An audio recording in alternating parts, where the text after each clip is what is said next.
Hey y'all, before we get started today, I want to remind you that in my real life, I'm helping people keep more of their own money at savewithconrad.com. I would love to see if I could help your family save some cash. We're routinely helping our podcast listeners save thousands of dollars each and every year, all because they spent just a few minutes with us over at savewithconrad.com. I'm talking to you if you're in a 30-year loan. I'm talking to you if you've got credit card debt. I'm talking to you if you've got a second mortgage. We can take care of all that just like that. We're going to get you a better interest rate. We're going to shorten your term, and we're going to help you pay off all your credit card debt once and for all, and do it all with cheaper monthly payments. That's right. You can get out of debt faster with cheaper monthly payments, and you don't need perfect credit or money out of your pocket to do it. Find out how much money you can save right now for free at savewithconrad.com. And here's the thing, man. There's a chance that you've got a great deal. Maybe we couldn't save you any money, but wouldn't it be nice to just have that peace of mind of knowing you've got the best deal for your family? That's what my family can do. By the way, go check out some of our reviews at conradreviews.com. We've got an A+ rating with the BBB, over 1,000 5-star reviews, and an average score of 4.72 stars. We're helping families just like yours get out of debt faster and with cheaper monthly payments at savewithconrad.com. NMLS number 65084, equal housing lender. Oh, and did I mention no house payments for 2 months?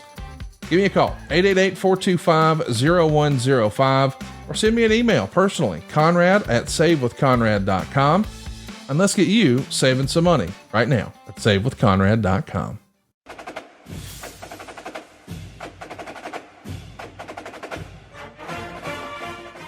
Hey, it's Conrad Thompson, and you're listening to Grilling JR. The voice of wrestling, Mr. Jim Ross. Jim, how are you, man? I'm good, Conrad. Good morning to you and everybody tuning in. We appreciate you, and show a fun show today. A lot of news, a lot of little tidbits of information about some new appearances that we got booked. I'm going to be doing more appearances going forward because there are just so many good ones, and I said no long enough, so I'm going to get back in the hunt a little bit, and those are the first two that have come in that have been booked. But we're open for business to do some appearances. So if you're in that line of work and you want to use OJR, he's ready and willing and ready to go. Well, he's going to be going to Baltimore on Sunday, May 21st. It's Celeb Fest, so buckle up, Baltimore. Plan to go to Jimmy's Famous Seafood, of course. It's a Baltimore staple. And then check out Jim Ross live and in person at Celeb Fest on May 21st in Baltimore. And how about Charlotte, North Carolina, getting a little Jim Ross action on August 4th? The Gathering from T-Mar Promotions, one of my favorite events every year. It's happening August 4th in Charlotte, North Carolina. The Gathering is where Jim Ross will be on August 4th. And, of course, this weekend, Jim, it's AEW pay-per-view weekend. Yeah, big weekend for the AEW company. Very highly anticipated pay-per-view. Good card. It's a big card. It's going to have to be. I'm guessing, nobody's told me this, but I'm guessing it's going to be like probably a 4-hour show. I'm just speculating. Yeah. It's gotta be. It's a huge card, and especially when you got one match that's going to go an hour. MJF and Brian Danielson. So that's the hour, not counting their entrances and promos and all that stuff. So there's a commitment to some good stuff, some good matches, and I hope it does well at the pay-per-view window. Should. This is one of the big main events. I wonder if that'll go on last. I gotta think that it starts. In my head, I think I would start with that rather than finish with that. I could be wrong, but not a bad idea. I'd want to put a 60-minute Iron Man match at the end. But what a stacked card it is. We've got the Elite, Kenny Omega, Nick Jackson, and Matt Jackson of the Young Bucks, all in a 6-man here, defending their 6-man straps against the House of Black, Malachi Black, and Brody King, and Buddy Matthews. And we got Jamie Hayter in a 3-way for the World Championship against Saraya and Ruby Soho. A Jericho Appreciation Society match where they're actually banned when Chris Jericho is going to take on Ricky Starks. You want to talk about backstory? Well, we got one for Samoa Joe and Wardlow for the TNT Championship. I know that you've been a big part of helping build that one. And there's a Texas death match between the Wrestling Observer Newsletter's Wrestler of the Year, John Moxley, is going to be taking on Hangman Adam Page in a rare Texas death match on pay-per-view. And then the Guns, who are the tag team champions of AEW, are going to be taking on the Acclaimed and Jeff Jarrett and Jay Lethal and one other set of tag teams. Whoever wins the Casino Tag Team Battle Royale. I can't believe this is real, man. Jeff Jarrett's getting a title shot in 2023. Yeah, it's good. He's done a good job. He and Jeff and Jay Lethal are really a good team, I think. I like their work. They're solid. Yep. They're veterans. They know their way around the squared circle, as we say. So good for him. He and Jay have been a real good combination. And I thought that Jay is probably just a little bit underutilized until now, and he's doing a good job. So it should be a fun pay-per-view, to be honest with you. Like we said, it's loaded. If you like a lot of wrestling, it's there. That's the one thing about this company is, Tony's it's going to be wrestling heavy. It can't be anything else but wrestling heavy, because everybody wants more time, and you can go into the early day on Sunday, for example, and then you look around and you find that, boy, this thing is packed. The show is packed. And so that means there's going to be a lot of wrestling on the Sunday pay-per-view. So I like that concept.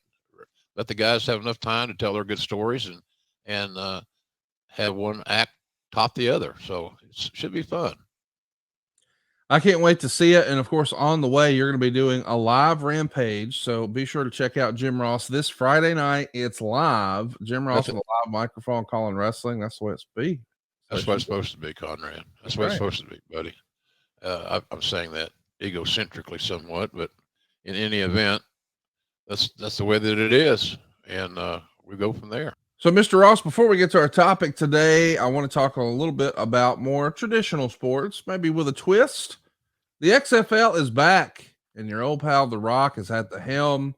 And our mutual friend, Cole Kublik's on the call for some of those. So it's been cool to see Cole on TV. But, man, this is the third time's a trial with XFL, and it might be the version that my friends are enjoying the most. What do you think so far about the XFL? Well, we record, as a lot of folks know, on Monday morning. So last night I watched my favorite team, coached by my buddy Bob Stoops, the Arlington, the Renegades, I think. Anyway, I watched that last night on ESPN2. The reason I think that the XFL has a fighting chance to do well and survive is the fact that they have a great television platform.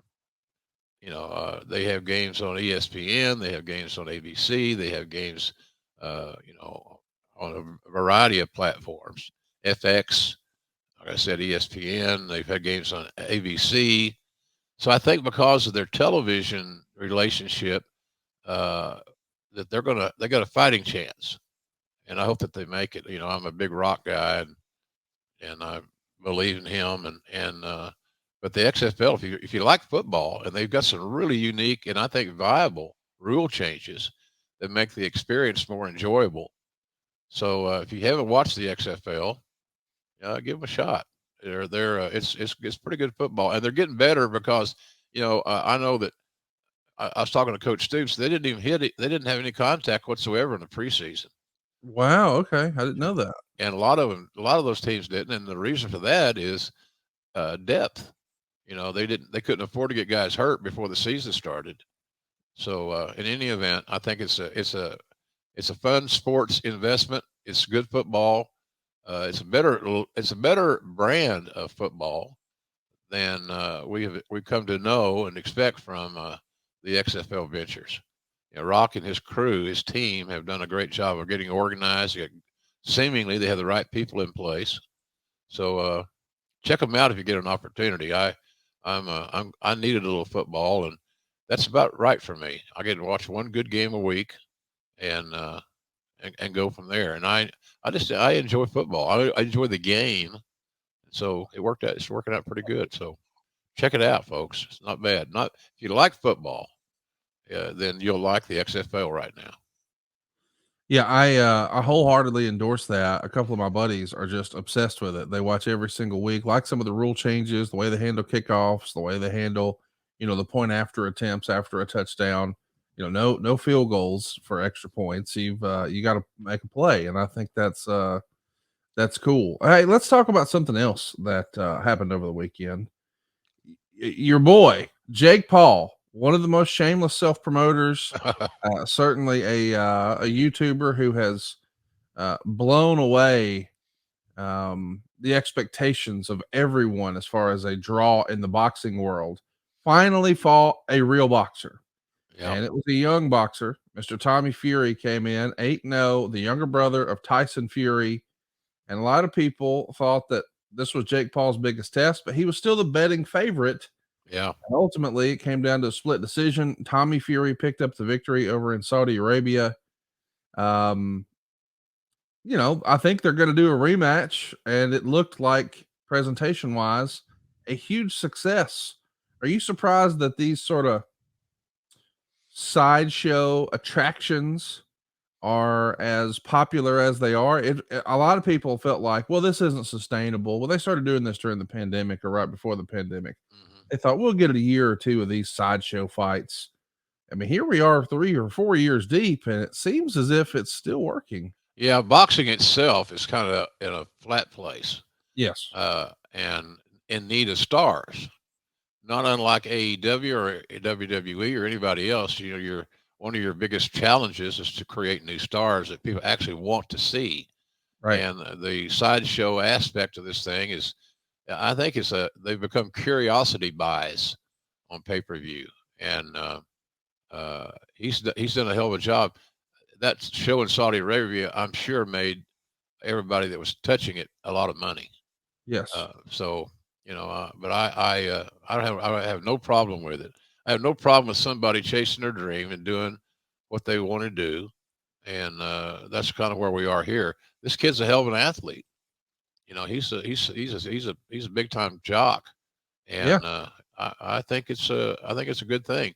It's working apparently because they keep doing doing the events, and there's no promoter in the world that's going to continue to do these events if the events aren't profitable.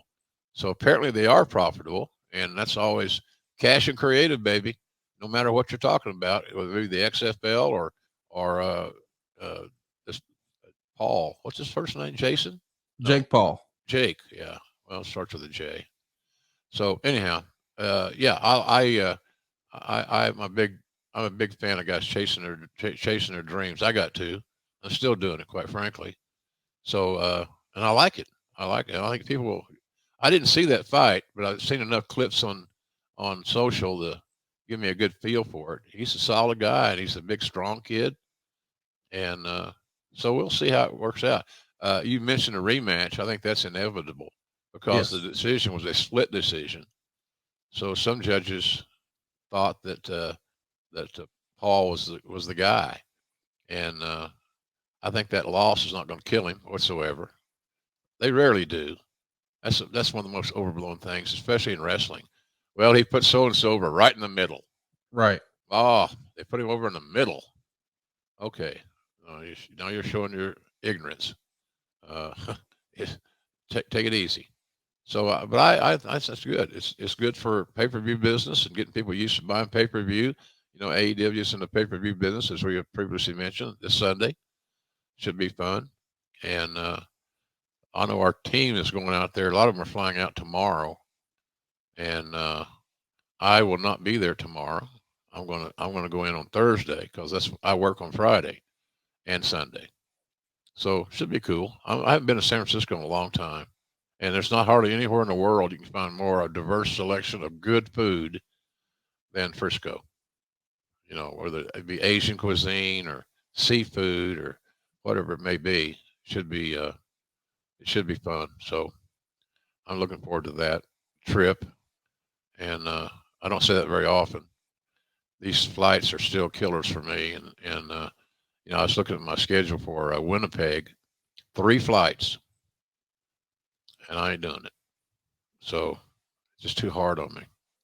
My foot swells up. I can't even put my shoes on. So it's on the damn airplane. So anyhow, I don't know if I'll be in Winnipeg, but nonetheless, not because I don't like Winnipeg. I've been there many times. Our old friend, the late Bob Holliday, worked out of there. Good friend. I met him through Jack Lanza, and so it's going to be an interesting week for us, and it's an interesting week for pay-per-view. Last week the ratings came up on Dynamite because we didn't have the NBA blocking us, so to speak. So anyhow, a lot of good stuff going on, and I got to tell you a story about my last trip to Phoenix. Oh yeah. Yeah, I was sitting. Raphael Morphy and I were going to dinner in the hotel, and there was a bar area leading into the restaurant area in the back of the house, and so I saw John Laurinaitis there. I think he was there with Dean Malenko. They're buddies. And so I just walked on by and went to back in the restaurant and went to my table. Raphael sticked behind and So wait, hang on. Let me set the scene here. You're in Phoenix for an AEW event where they're going to have a live Dynamite and then tape Rampage after. Correct. And this is the night before the show or after the show? Night before, on Tuesday. Okay, so night before the show on a Tuesday night, you're hanging out in the AEW hotel, and of all people, you see Johnny Ace there. Yeah, it surprised me. I didn't, I had heard but I think maybe Dean told me that he was going to go there. He was going to get picked up at the airport by Laurinaitis when he arrived in Phoenix, but I'd forgotten about it. It wasn't like it's a big deal to me, one way or the other. And so I walk on down to the restaurant and waiting on Raphael to get down there, and so we could be seated. And I look up, and here comes Raphael and Johnny Laurinaitis. And I'm thinking, oh, geez, I wasn't ready for this conference. It wasn't a confrontation at all. We had a nice conversation, and I told him, I said, I'm too old, and I'm trying to overcome these issues with my skin cancer and all the subsequent treatment. I got more important things to do to worry about than having a grudge, right, and living a grudge. So we kind of cleared the air and had a nice conversation. And I thought it took a lot of balls for him to come approach me, to be honest with you, because he had read everything I'd written about, him being a chicken shit. And I told him I apologize for some of the things I said. I get emotional, and, and there you go. Yeah. So anyway, we had a nice little, 10, 15-minute chat. And of course, John lives in Phoenix. And so I'm kind of glad that we got that out of the way, because it's just better to live your life without that additional stress and angst. It's just a negative thing. And I didn't want to mire myself into negativity. That doesn't make any sense. I'm too goddamn old. I'm more concerned about my health and my job and travel and all the things that go along with it. My wound doctor, God. So anyhow, that's kind of what that was. That was a surprise. It was a surprising meeting, and he was very sincere, and he was very upfront, very honest. And so I thought I'd share that with our folks here on the podcast. I haven't talked about it at all. It was social media, so this is some breaking news. Right. So anyway, it was good. It was surprisingly good, and I'm glad he stepped up, and we had a nice, clean talk conversation and cleared the air, so to speak. I don't know that we'll be on each other's Christmas card list, but nonetheless, I kind of admired his what he said to me, and him making the first move, because like I said, I forgot he was even coming, and I didn't see him standing at the bar with Dean and all everybody else that was there. And I'm sure he didn't tell me this, Laurinaitis, but he's I'm sure he may be looking for work. Hell, I don't know. I didn't ask him. So, but his wife's been sick, and she's surviving well, it seems like, and I like her a lot, and really nice lady.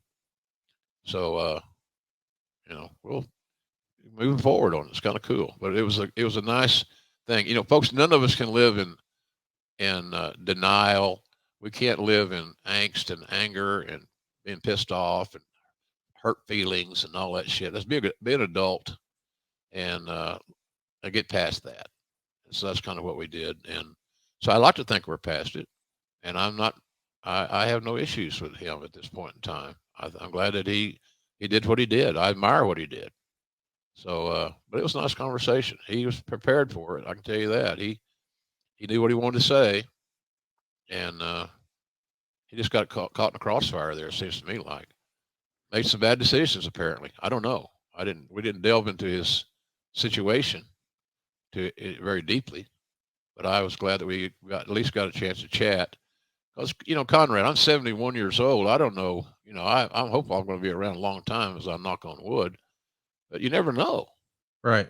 We got no guarantees here. Right. Tomorrows are not guaranteed. Tomorrows are not guaranteed. So it was an interesting conversation. Glad it happened, and I wish him well. Usually when somebody comes to a wrestling show like that for a company they don't work for, it's one or two things. They either just want to visit old friends or they're looking for a gig. Yeah. And I'm curious, if you were a betting man, do you think Johnny Ace was there just to hang with friends, or is he trying to join Well, the AEW team? I don't know. I'm guessing that his original intent was to visit his friends, especially some of those guys he worked with in WCW and WWE, like Dean Malenko and others. So I kind of think that was his primary motivation for coming down to the hotel and having a pop and seeing his friends. He didn't mention to me about working for AEW, but I think it shouldn't be a shocker if he wanted a job. One of the hardest jobs in wrestling is the talent relations job, especially now. It's doubly challenging. Talents are always looking for more information. They're looking for honesty. They're looking to be upfront with them, and so he may be interested in a talent relations role. I don't know, but he did tell me that. So, but if a guy's as a wrestling person and he's at an event like you just described, Connie, there could be some smoke, some fire where the smoke is, but I don't know that. He didn't tell me that he was here looking for work, and if anything you can do to help me, please do. Blah blah blah. I get that all the time. So I hope he lands on his feet and does whatever he wants to do. But I'm not mad at him anymore, and I feel better about not being mad at him anymore. Good for you. Yeah, I don't want to be mad at anybody. I don't. I'm not. We're in the late innings here. Right. I'm just not interested in all the drama and all that stuff. So interesting meetup, to say the least. And you're getting all that information first right here on Grill and JR today. Check us out if you haven't already. Grilling JR on YouTube.com. Hit that subscribe button, turn on your notifications bell, and you never know when Jim Ross might make a little pop-up appearance there on our YouTube channel. Today, though, we're going to get everybody excited talking about Kevin Nash, one of the most interesting folks maybe in the history of pro wrestling. Of course, you worked with him through various incarnations over on the WCW side of things. He was Vinnie Vegas and Oz and Master Blaster, but boy, he found his biggest success as Diesel. And we thought that was sort of the peak. When you're the WWF champion, where do you go from here? Yeah. But when he switched jerseys and the NWO became a thing and he became the WCW world champion, man, the business was hotter than ever. And Kevin Nash is right in the middle of all that. Yeah, he was a catalyst for the success of the NWO. It wasn't a one trick pony for sure, but he was extremely involved in the evolution of the NWO. I was one of the first guys, if I wasn't the first guy, that met Kevin and got a relationship started with him back in the proverbial day. He was a bouncer at a men's club in Atlanta. The Cheetah, I believe. I think you're right. The Cheetah. And so we became friends because I frequented the Cheetah. And you find out if you're a single guy and you go to this mecca of beautiful women, it's good to know that one of the top guys there, that's security guys. Hey, Kevin, who's that lady? Who's this person? Can you introduce me to her? Does she is she a is she a team player or is she not? And so anyway, we got to be buddies there, and he was interested in getting into wrestling, and I said, well, I'm interested in helping you. And so that's where that friendship and that journey started. And that's long before he got hired at WCW and or trained or whatever. Kevin was an excellent athlete in college, D1 scholarship basketball player in the SEC for Tennessee. Big 7-footer with very athletic, very intelligent. So on our YouTube feed, there. You see him there, number 43. And we've always just had a real good relationship. And I don't know if there's one thing that says, well, here's why we're buddies. We just got along. Kevin Nash is so intelligent; he can talk about any topic. Yes. And does a great job talking about those different topics. So my relationship with Kevin started early, and I'm sure glad that we became friends then, and we've maintained our friendship since then. So I'm glad we're talking about Kevin today. He's one of my favorite people, one of the most interesting people in wrestling that I've met, and I know he's polarizing to some degree, I'm sure, in some people's eyes, but he's a good dude, man. He's a good dude and kind of guy you go on a long car trip with and be okay. So I'm glad that he's our topic today. We'll have some fun stories. One of the all-time greats, of course, as you mentioned, played basketball there at the University of Tennessee, and then tries his hand in European basketball before one of those damn knee injuries gets all those guys eventually. And that's the end of his basketball career. So he's going to sign up, join the Army. I think he actually does a lot of his work down in Jacksonville, Alabama, of all places. And then winds up, as you said, becoming a bouncer over at the Cheetah, a gentleman's club in Atlanta. And, these days, I think WWE is trying to scout college athletes with NIL deals. And once upon a time, of course, you and Briscoe are closely watching all of the college athletics to see, is there somebody here who could be a good fit? Or maybe if you're trying to get signed by AEW, you go down and train at the Nightmare Factory in Atlanta or something like that. But how does Kevin get in the biz? He met some of the boys at a gym. And it feels like we heard that story a lot back then. The boys that Kevin Nash winds up meeting at the gym in Atlanta there are the Steiner brothers. Right. And well, it's history from there. He starts training at the power plant in 1990, but he's 30 years old. And I feel like a lot of times when people talk about having success in wrestling, they usually talk about starting very, very early. But for whatever reason here, Kevin Nash gets a chance to start at 30, and clearly it works. Much like Diamond Dallas Page started a little older in life. He was even older than Kevin Nash. 30 is not the age a lot of folks start wrestling. Not the age I would recommend, but it doesn't mean it can't happen, as we're discussing here. Diamond Dallas Page is a great example. He was older than, as you said, older than 30 when he started. But if you believe in your dreams and you're hell bent on steering that course, anything can happen. It's a matter of commitment and passion and work ethic. And Kevin wanted to make big money. I always thought that he's a big, good-looking guy, 7 feet tall, and somewhere thereabouts. He's right at 7 feet. He might have been 7 feet, at least 6'10". But he just wouldn't take no for an answer, and he was very personable. And so, anytime you can get close to a pro wrestler in a gym, you get pretty good communication skills because they're guarded. These wrestlers are guarded, and they're careful about who they talk to or what they say, and so forth. So he met the right people to kind of get him started. And I used to have him early on. I had a radio show in in Atlanta on WSB Radio, AM 750 WSB, every Sunday night at 9 o'clock Eastern time for an hour. And at that time of the night, the signal went into 37 states. So I had a good audience and a big audience at that time. But when I needed a guest, and I didn't have anybody booked to either talk to on the phone or in the studio, Kevin was kind of my go-to because he could, like he said, he could talk about anything. He could talk about the Falcons, he could talk about the Hawks, whatever it may be. And so he was right place, right time again.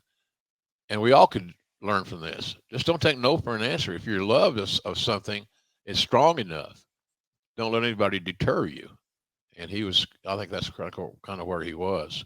So, and he made the right call. Joining WCW and getting into the power plant was the right call. Eventually, we see him make his television debut for the company as one half of the Master Blasters. His character's name is Steel, and his partner, of course, is Iron. He's sporting an orange mohawk. Well, maybe not their finest attempt at debuting a new person, but still, they beat Brad Armstrong and Tim Horner at Clash of the Champions in September of 1990. And after a couple of weeks, Iron is replaced by Blade. And the team lasts until early 1991 when Nash's partner leaves again. So Nash is just the Master Blaster for a few months. Man, this is not a story like anybody else's. I mean, obviously, he's a physical specimen, big old dude. But now we're just rotating tag team partners. And then when they all abandon ship, he's like, okay, we'll do it by yourself. Clearly, you guys saw potential. I mean, this is a monster of a man who's well-spoken, and you just got to find the right secret sauce, right? Yeah, pretty much. There's no formula for it. You got to have some luck. You got to have a willing participant on the other side and that wants to be a star and is willing to pay the price and work hard to learn their craft. Right. And so he was always that way he was that way to me. I just thought he had the right attitude, and he was a great communicator. Anybody that works in a bar in a successful club like the Cheetah knows how to diffuse things, which means he knows how to communicate.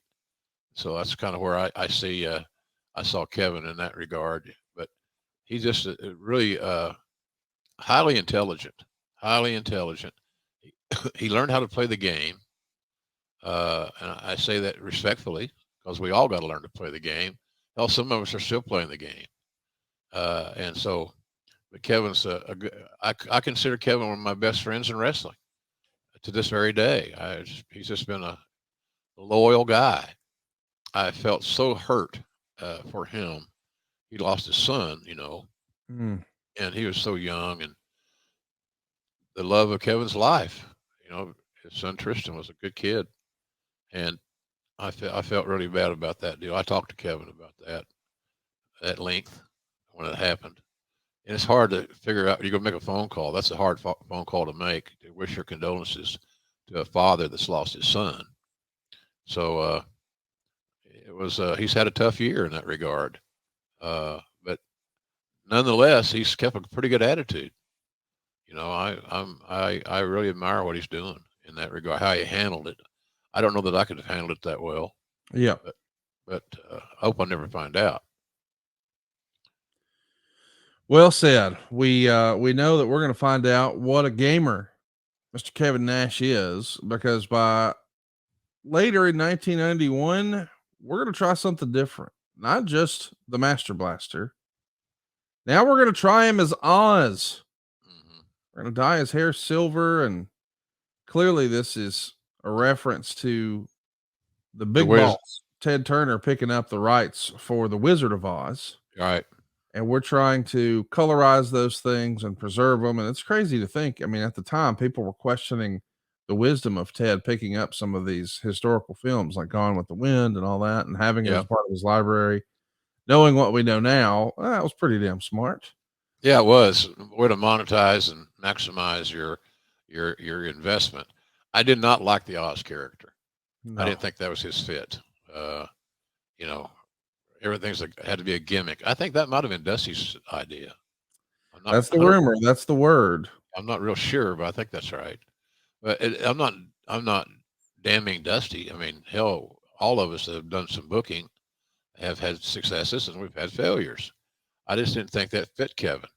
I thought we're underscoring his abilities, and he just had more to offer than as a extension of a cartoon character type thing. And so, but the thing about it, when you get a guy that looks like him, good looking guy, great body, but he was athletic, and I think that's a key thing there. He checked all the boxes, and playing so much basketball in at Tennessee in high school. He was a great high school player. Hell, he got a full ride out of Detroit to go to Tennessee and play for the Vols. That he was he had all he checked the boxes as I mentioned, and was ready for his next journey. But his next journey should not have included Oz because it just didn't work. It's crazy to think too, this Oz character, he's going to have to carry around all this silly stuff, the big robe and the mask and just all this gear. And this is before it was common to find wheeled luggage. So he's lugging around a giant box of this costume as he's making these shows. And I can only imagine how terrible that must have been overseas. The character though it doesn't last forever. He debuts it at the Super Brawl pay-per-view in May of 91 in St. Petersburg, Florida. He's going to pick up a quick win there. That little monkey that came out with him and Kevin Sullivan was never the same. And then Oz is going to be given a little bit of a push for a couple of months. And then seemingly the plans are scrapped, as allegedly, according to the newsletters, Nash refused to sign a $300 a night guarantee. WCW's trying to cut costs, and when he doesn't want to play ball with that, they just quit pushing him on TV. But he does hang around a little bit. December of 1991, I think, is when the Oz character starts to wind up. He's barely used on the last few months of the year, at least on television. Instead, we just see him on house shows. But in 1992, he gets, I guess, what's a big break. They repackage him as Vinnie Vegas. They put him in Harley Race's stable, mostly teaming with Mr. Hughes, and he's clearly doing his best Steve Martin from the 1990 movie My Blue Heaven. Yeah. What'd you think of the transition? I mean, Master Blaster, you didn't really get to see any of Kevin Nash's personality, nor did you in Oz, but now you get to hear some of that wit and rap. Vinnie Vegas is quite the upgrade. Oh yeah, yeah. It fit Kevin's true personality more Yes. than the than Oz and all the other incarnations. So yeah, it fit his personality a lot better. I felt a lot better about that. And it all depends on what comes out of that pencil. We've said many times the most powerful weapon, the most powerful hold in wrestling is the eraser.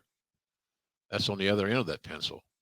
So if he was going to get a fair shot and he was going to run with the ball, which he was always willing to do, then I liked his chances with Vinnie Vegas. I was more optimistic about Kevin playing Vinnie Vegas than any of the other incarnations that were created for him. Yeah, I would totally agree. As you said, you get to see more of his real personality. Of course, he starts out as a part of Harley's stable, but once Lex Luger leaves WCW, well, that sort of ends the Harley Race little faction. And instead, we see Vinnie Vegas join the Diamond Mine with Diamond Dallas Page and Diamond Stud. This is pretty fun to think about. Years before WCW was on top, we got DDP, Kevin Nash, and Scott Hall here all together. But not too long after this becomes a thing, the Diamond Stud has an opportunity to leave and join the World Wrestling Federation, where Vince McMahon repackages him as almost a Scarface inspired character, Razor Ramon. Right. Kevin and Dallas are going to be hanging out here in WCW, teaming up together as the Vegas Connection. Eventually, of course, this is the Bill Watts era. Bill Watts is going to fire Diamond Dallas Page, and Vinnie Vegas starts teaming with Big Sky. Man, it feels like we got lots of stops and starts, and if it wasn't for bad luck, Mr. Nash would have no luck at all so far here in WCW.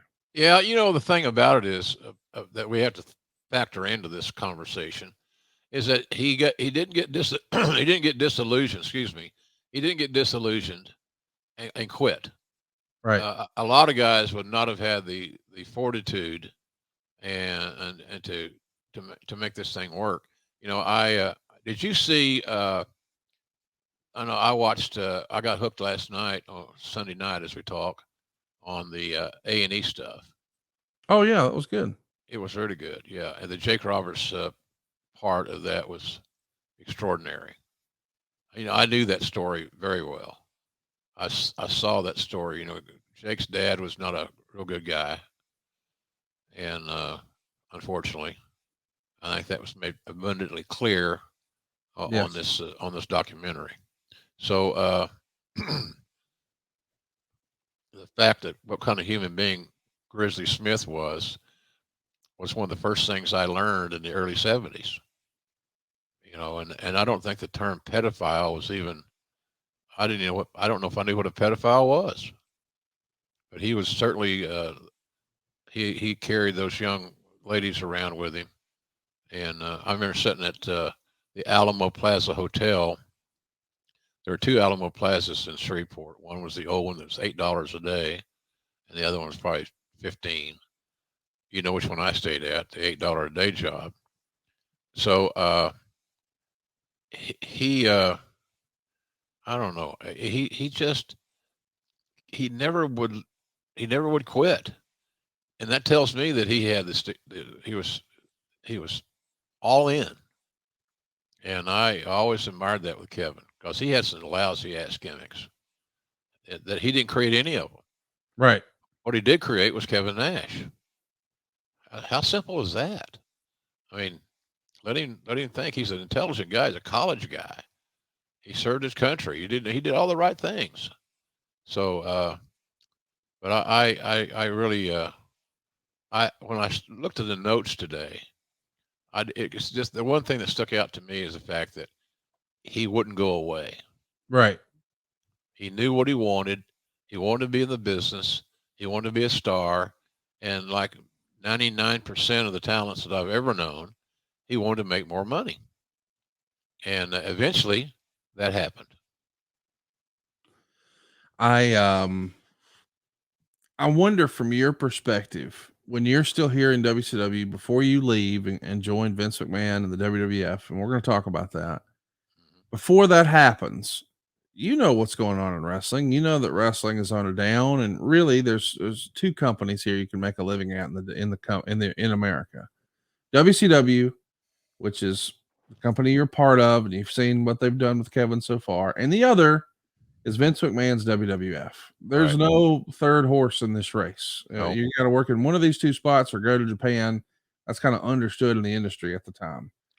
Did you think just seeing Kevin's natural size, his height and weight, and what's going on in the WWF with their pushback on the whole steroid trial, they can't be promoting Ultimate Warrior body types right now? Just reading the tea leaves and knowing the industry, did you know in your heart he's only going to make money or find massive success with Vince? Well, I thought Vince would probably utilize him more objectively, There you go. and I thought that Vince could see that when you got a guy that's 7 feet, as we estimate, and almost 300 pounds, maybe he was 300 pounds at that point in time. He was a big man. Uh, I think that Vince had a better vision, and Vince didn't have to go through a panel of people to get validation that Kevin was worth the risk. You don't run across too many 7-foot athletes that have an aptitude for pro wrestling, and Kevin Nash did. McMahon, you'd only have to have one meeting with Kevin if you're Vince to get sold on him because he's that engaging. He's smart. He can converse and all that good stuff. So I like I like what he brought to the table, but more importantly, McMahon liked what Kevin brought to the table and saw something in him. And Kevin had what you call stage presence. He looked great. He said the right things. He was a good representative to the company. I mean, hell, he all of a sudden became the champion, and that didn't happen that often. So I love his story that we're telling here because it just shows you that he was a keeper, and he was going to be successful come hell or high water, and he made the right contacts business wise. He became friends with Shawn Michaels. That helped with a McMahon led company. Being on the good side of Shawn Michaels was the right move for Kevin, and they became pals and so forth. I know he was Shawn's bodyguard. I thought that was a real good booking. I thought those two together had something that was different and special, and it led to great things. It's a great pairing, and that's actually how Kevin Nash debuts. It happens in June of '93, so just a few months after you jump ship and join Right. Vince McMahon's company. He's going to be the bodyguard for Shawn, as you said, and even help Shawn win the Intercontinental title from Marty Jannetty at a house show. And I think the first time we see Kevin and Shawn and yourself all together is King of the Ring 1993. Yeah. Is this one of those deals where you just knew? Listen, there's not a lot of new stories in wrestling, right? You can often see the same storyline sort of recycled in different generations. Oh, this is like when they did this with so and so. Right. When you see this pairing of this guy and quote unquote his big buddy, and we just saw this play out a few years ago with Wardlow and MJF and more modern wrestling. Right. You just know eventually these guys are buddies, but eventually they're going to be opponents for each other, right? It's inevitable. Yes. That's how the formula works. Yes. You build a personal relationship on screen, and then you take it on a little journey. Uh, Kevin and Kevin Kevin was helped, I think, by his relationship with Shawn because Shawn was very street smart. He's a territory guy. I remember when Shawn came in as a rookie, thanks to his trainer Jose Lothario down there in San Antonio, a great legend and a good man. So Shawn had a good, solid, fundamental background, and so he had knowledge, and he was willing to share that knowledge and that street smart ability that Shawn had with Kevin. So Kevin got a break there, I think, because they traveled together, they conversed, communicated well, and so it was a marriage that seemingly had a chance to make good money. The business cycle was not good at that point in time, and so I know I read where Kevin Nash was he drew less money than any WWF champion, blah blah blah. I don't know that to be true. To be honest with you, and if it were, it wasn't his fault. He can't take the blame for the downward cycle in pro wrestling at that point in time. But he got put with the right guy, and that was good vision. I know that it seems to me like Shane McMahon gave Kevin his name Diesel. That's how I recall it, and so it was. The whole evolution of Kevin Nash was compelling to me, and it still is. The narrative about him being the worst drawing champion, I do want to talk about that, but before we do, I just want to talk about, sort of reiterating what you were saying about what a good pairing this is for Kevin Nash. I mean, he's in there when he starts his WCW career with other green guys, Right. and now he's getting to stand and watch and be a part of putting together matches with Shawn Michaels. Big deal. No brainer. He's going to be the voiceless bodyguard for Shawn, but he's paying attention of Oh what yeah. works and what doesn't work and all that. And eventually, he does start to become more and more involved in the ring.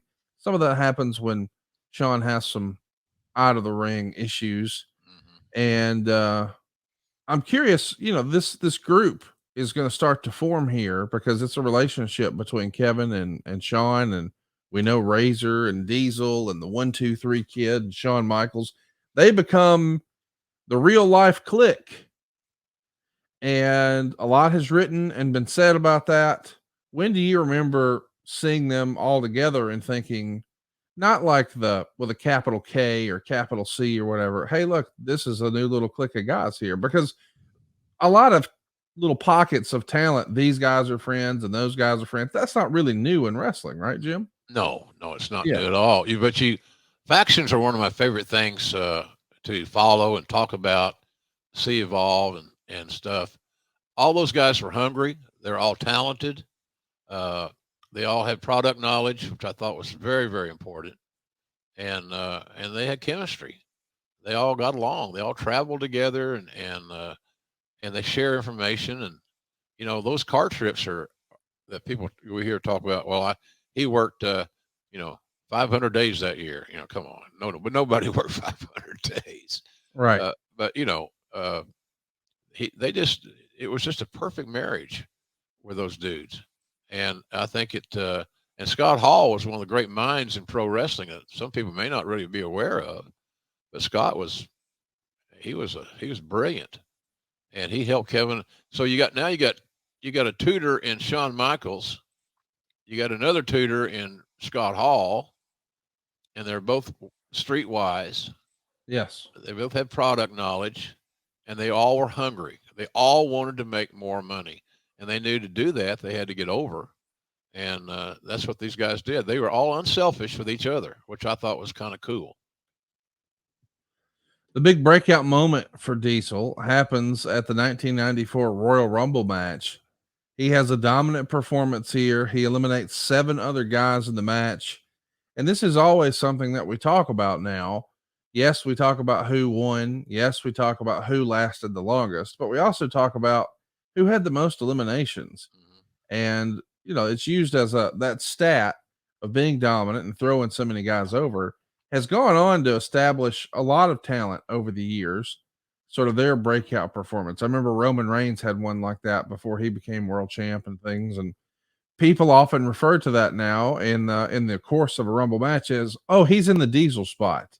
So it really is a planned breakout performance for him, and probably a good way to do it. Just show his size and how he can throw guys around. Yeah, I think that's a no brainer. I think you're right on the money there. Uh, he he just kept evolving and learning and getting smarter, and he had a good mind for finishes, and the execution of a game plan and so forth. Kevin was no dummy, man. Kevin Nash is one of the smartest guys that I was ever around in all my years in wrestling. He got it, and he also knew, because he got reminded every day, "Hey, I'm 7 feet tall. I got good feet," and meaning he's got good athleticism, coordination, so forth. So uh, he was paying attention, Conrad. Let's put it that way. He was paying attention, and he had aligned himself with the right people. Because if you're on Sean's side at that point in time, you soon realize that he wielded a lot of power, and then he had his big buddy there, and I think sometimes Kevin was, believe it or not, it may not look like it, but I think Sean was a steadying influence to Kevin. But more importantly, I think that Kevin was a steadying influence to Sean. And at that time, Sean having more stability, and if it's coming from his big bodyguard, then so be it. But I think it was just a real. It came along at the right place at the right time. The right guys were affiliated with each other. The right guys were on each other's side. They had a good team effort as far as trying to get better and get more upwardly mobile on the booking. Because again, if Kevin had an idea, all he's got to do is tell Sean, and Sean would talk to the old man. Right. So that was a good line of communication. A lot of guys did not have. Somebody would say, "Well, that was just a troublemaker," or da da da. No, it's not Kevin was never a troublemaker. Kevin just didn't take no for an answer very often, and he's also very bright. He knew what worked and what didn't work for him, and every talent's got to figure that out. What's it going to take? What's it going to take to get me to the next level of consistent main events where there's more money to split up. Well, we're going to talk about him drawing money, but before we do, we should mention that for most of 1994, you're not there in the company, but we would see Diesel become the Intercontinental Champion, and I'm sure you were at least keeping up with the product. Yeah. What do you think of the evolution of Kevin Nash? He was certainly getting more comfortable in the character and becoming more comfortable in front of the camera, no? Yeah. Oh yeah. He was getting better and better he's a student of the game. He wasn't a dumbass. He figured it out early, as we've established, and he kept adding to that resume. So yeah, he was a keeper in all phases. That's what people say. Well, I don't understand what the magic was. So the magic is simple. It's called data. It's called 7 feet tall. It's called 300 pounds. It's called being athletic, and not being a box of rocks, and not being very smart. Nobody could ever say that about Kevin Nash, one of the smartest guys ever in pro wrestling. By the time you come back, we see that Diesel is still the Intercontinental Champion, but now Shawn is at ringside for him. And him and his little buddy Shawn Michaels are going to win the tag titles from the Head Shrinkers the night before SummerSlam 94. But at SummerSlam, Diesel loses his Intercontinental title to Razor thanks to a miscommunication with Shawn Michaels. And I guess it's time to tell that story. Diesel actually turns babyface at the 94 Survivor Series when Shawn again accidentally hits a super kick on Diesel, and they vacate the tag titles. Just 3 days later, November 26, 1994, Diesel defeats the new WWF champion Bob Backlund in just 8 seconds at Madison Square Garden. Unheard of. And becomes the world champion. Yeah, that got some heat on Kevin by some of the guys in the locker room because, Backlund was a legendary figure, long time champion, very popular guy. It's hard not to like Bobby Backlund, for God's sakes. If you did, you didn't like Opie Taylor or any other redhead that you can think of. So beating Bobby in the Garden, where he had some of his greatest successes, was a shocker, especially amplified when Bob did the favor in 8 seconds. So a lot of the talents didn't understand that. Vince wanted to get younger, wanted to have some different looks, different feel, and Kevin could do that if he was given that opportunity. I don't know, being the former champion, legendary champion in 8 seconds, it sounds good, but I don't know at the end of the day, quite frankly, how good I don't know if it was as good as it sounded, but I know people were shocked about it. And there are some veterans that didn't understand Vince's logic in booking it that way. It's listen, I understand why you would book it that way in terms of you don't want Diesel, you want to launch Diesel, but you don't necessarily want to quote unquote hurt Brett. So you need a transitional champion, a bad guy, somebody who's easily hateable. I get it from that respect. But Bruce Pritchard has said on his podcast that he disagreed with how the company started to present Diesel once he became champion. So we had this transition from the Diesel character where he's this voiceless giant bodyguard on the outside of the ring for Shawn Michaels. And we've told that whole Shawn Michaels story. But now we're going to have him just talking a little, maybe too much, according to Bruce. Bruce would say, well, I don't think it was necessarily working. And it goes back to day one of, okay, here's Diesel and he's your champion. And we want him to be this big baby face. So he's going to lead everybody in prayer. And then let's sing, We Wish You a Merry Christmas. He ceased being Diesel and it became, well, Diesel is Kevin Nash.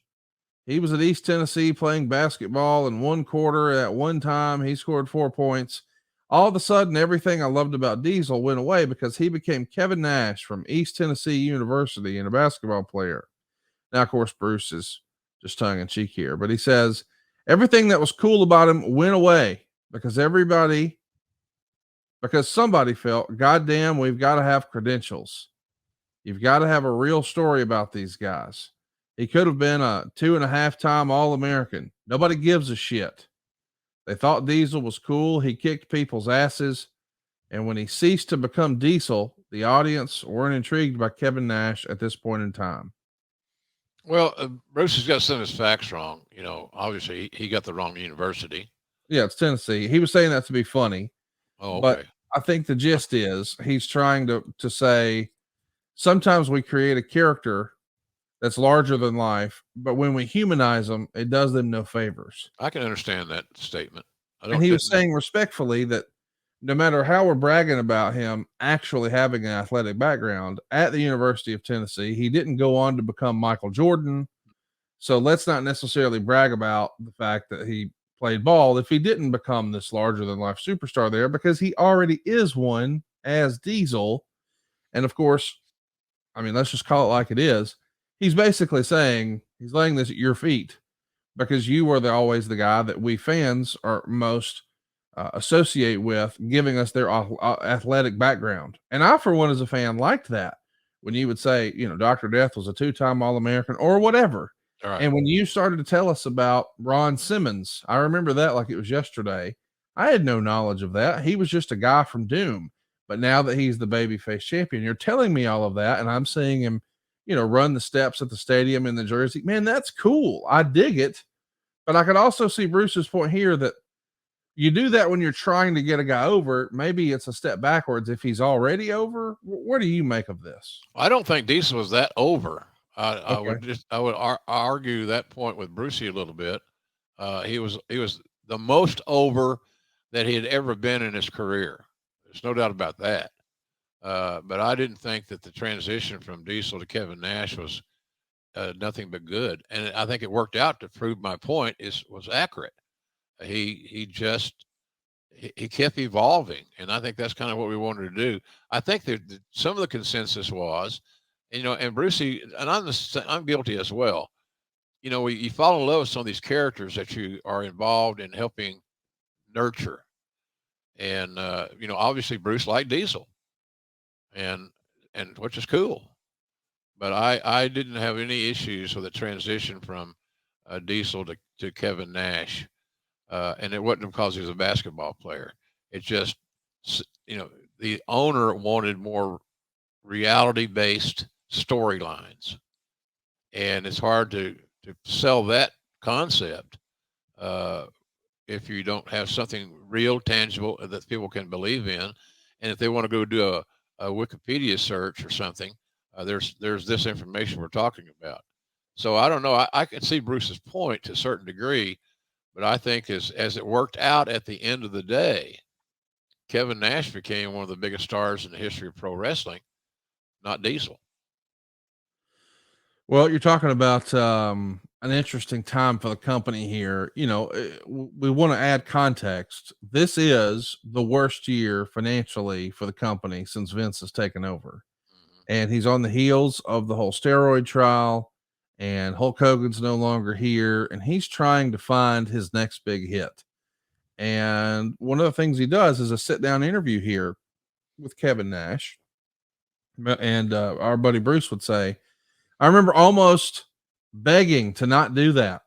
A goddamn sit down interview the way they did back then. Tell me about your college career. Tell me about Kevin. We killed him right there. In that moment, we killed what we had spent all that time building. That's the 100% truth. Jim Ross was pushing that in order to have a champion that people would believe in, you had to give them real things to believe in. They had to know the real story. But yet, not one time would you sit there and take Hulk Hogan and go, tell me, Terry, when you were in the band, you played bass, right? That's a different deal, though. Bruce is trying to justify his opinion when you're Yes. in the band. Yes. God damn it, being in the band or being a bass player ain't got shit to do with being a Division I college athlete. And but go ahead. But I can see where Bruce is framing his argument like an attorney. Yes. Who would bring that up and why? Why would you want to? Diesel was a character. Kevin Nash was a person, and the audience was in love with the character. They didn't know the person. You keep the person mysterious and a mystique. When he becomes just like your buddy that went to college and played a year on the team, what's special about him anymore? You don't want people to relate to your top megastar. That last line resonates with me because I don't think I've ever heard someone phrase it like that before. You don't want people to relate to your top megastar. I don't get that. Yeah. Explain that. Sell me on that concept, Conrad, because I don't get it. Well, listen, I mean, I think, I don't think anybody could relate with the Ultimate Warrior, that sort of thing. But I think Steve Austin, everyone could identify with, man, I hate my boss too.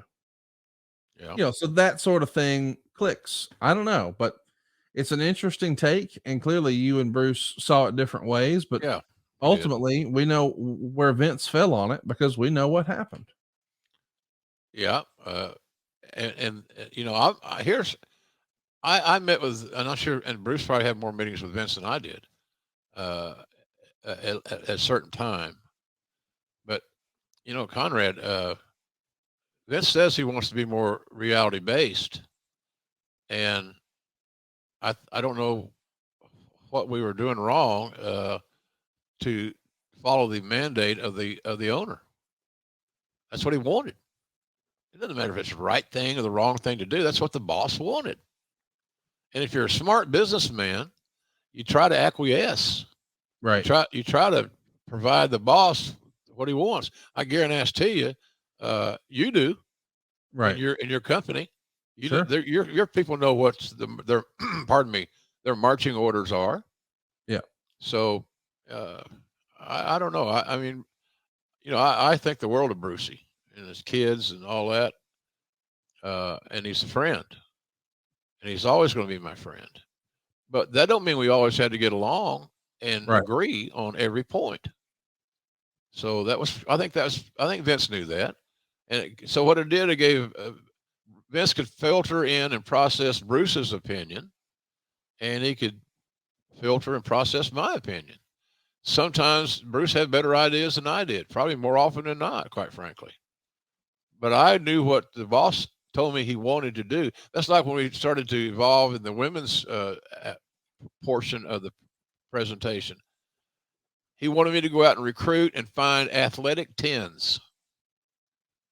And so that's not easy. And we did our best to find athletic 10s. And that has led to this women's division that we currently see on WWE or in AEW. AEW's women's division is growing exponentially. And I like Jamie Hayter's gotten over, for one example. And she's a tough physical woman. And I love her game, but I think we did a good job of hiring athletic 10s. Trish and Lita were two examples, and they closed the Raw. That was historic at that time. And the guys didn't understand it because they were used to that segment at 11. There's 11 at that time in 2-hour show. There was 11 segments on Monday Night Raw, and that segment 10 and 11 were essentially reserved for the guys. A female had never been in a match or in a key presentation, key casting or key booking that they've been doing. And so when the guys found out that the girls were going to headline and close the show, that was the what the F are we doing? Well, they wouldn't go to Vince and say that. But that's one of those talent relations things that you have to learn to deal with. It was the right thing to do. Vince made a good call there. And I think it gave all these young women a chance to see what could be accomplished if they applied themselves and took advantage of their quote unquote break. Well, I'm going to give you guys a break, and we're going to give you a little pro tip about our friends over at Henson Shaving. This is a product that Jim and I believe in so much. Man, you're talking an old school shave here, but with new school tech. And what I love most about Henson Shaving is not only is it better than what you've been doing, it's also cheaper. I have to admit, we vet all of our sponsors here on the program. So they sent me one of these, and I loved my new Henson razor, and I'll tell you why. But what I didn't know is how affordable it was.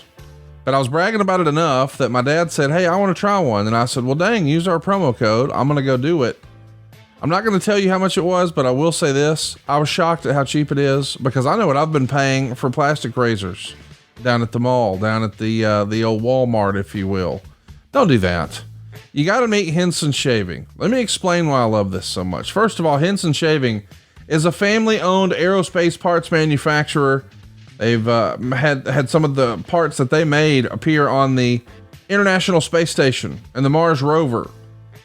I mean, think about that. These folks made stuff that went to space, and now they're bringing that same engineering to your face. Razor blades are like diving boards, boys and girls. The longer the board, the more the wobble, well, the more likely you are to have nicks and cuts and scrapes. You see, a bad shave isn't really a blade problem, it's an extension problem. But our guys over at Henson Shaving, they use aerospace grade CNC machines, and their razors extend just 0.0013 inches. That's less than the thickness of a human hair. It also means a more secure and stable blade, and it gets better. Their razor has built-in channels to evacuate hair and cream, which means it's virtually impossible to clog this thing up. Seriously, Henson Shaving wanted the best razor, not the best razor business. Now, what's that mean? It means no part of this is plastic. It's real deal. It feels like something your damn handsome-ass grandfather used to use. There's no subscriptions here. There's no proprietary blades. There's no gimmicks. And there's no planned obsolescence. They don't say it's going to last you a lifetime, but when I held mine in my hand, I thought, this is the last razor I'll ever need. Here's what's really cool, though. The Henson razor works with a standard dual-edge blade. That gives you that old school feel, but it's so thin, it's got the new school tech.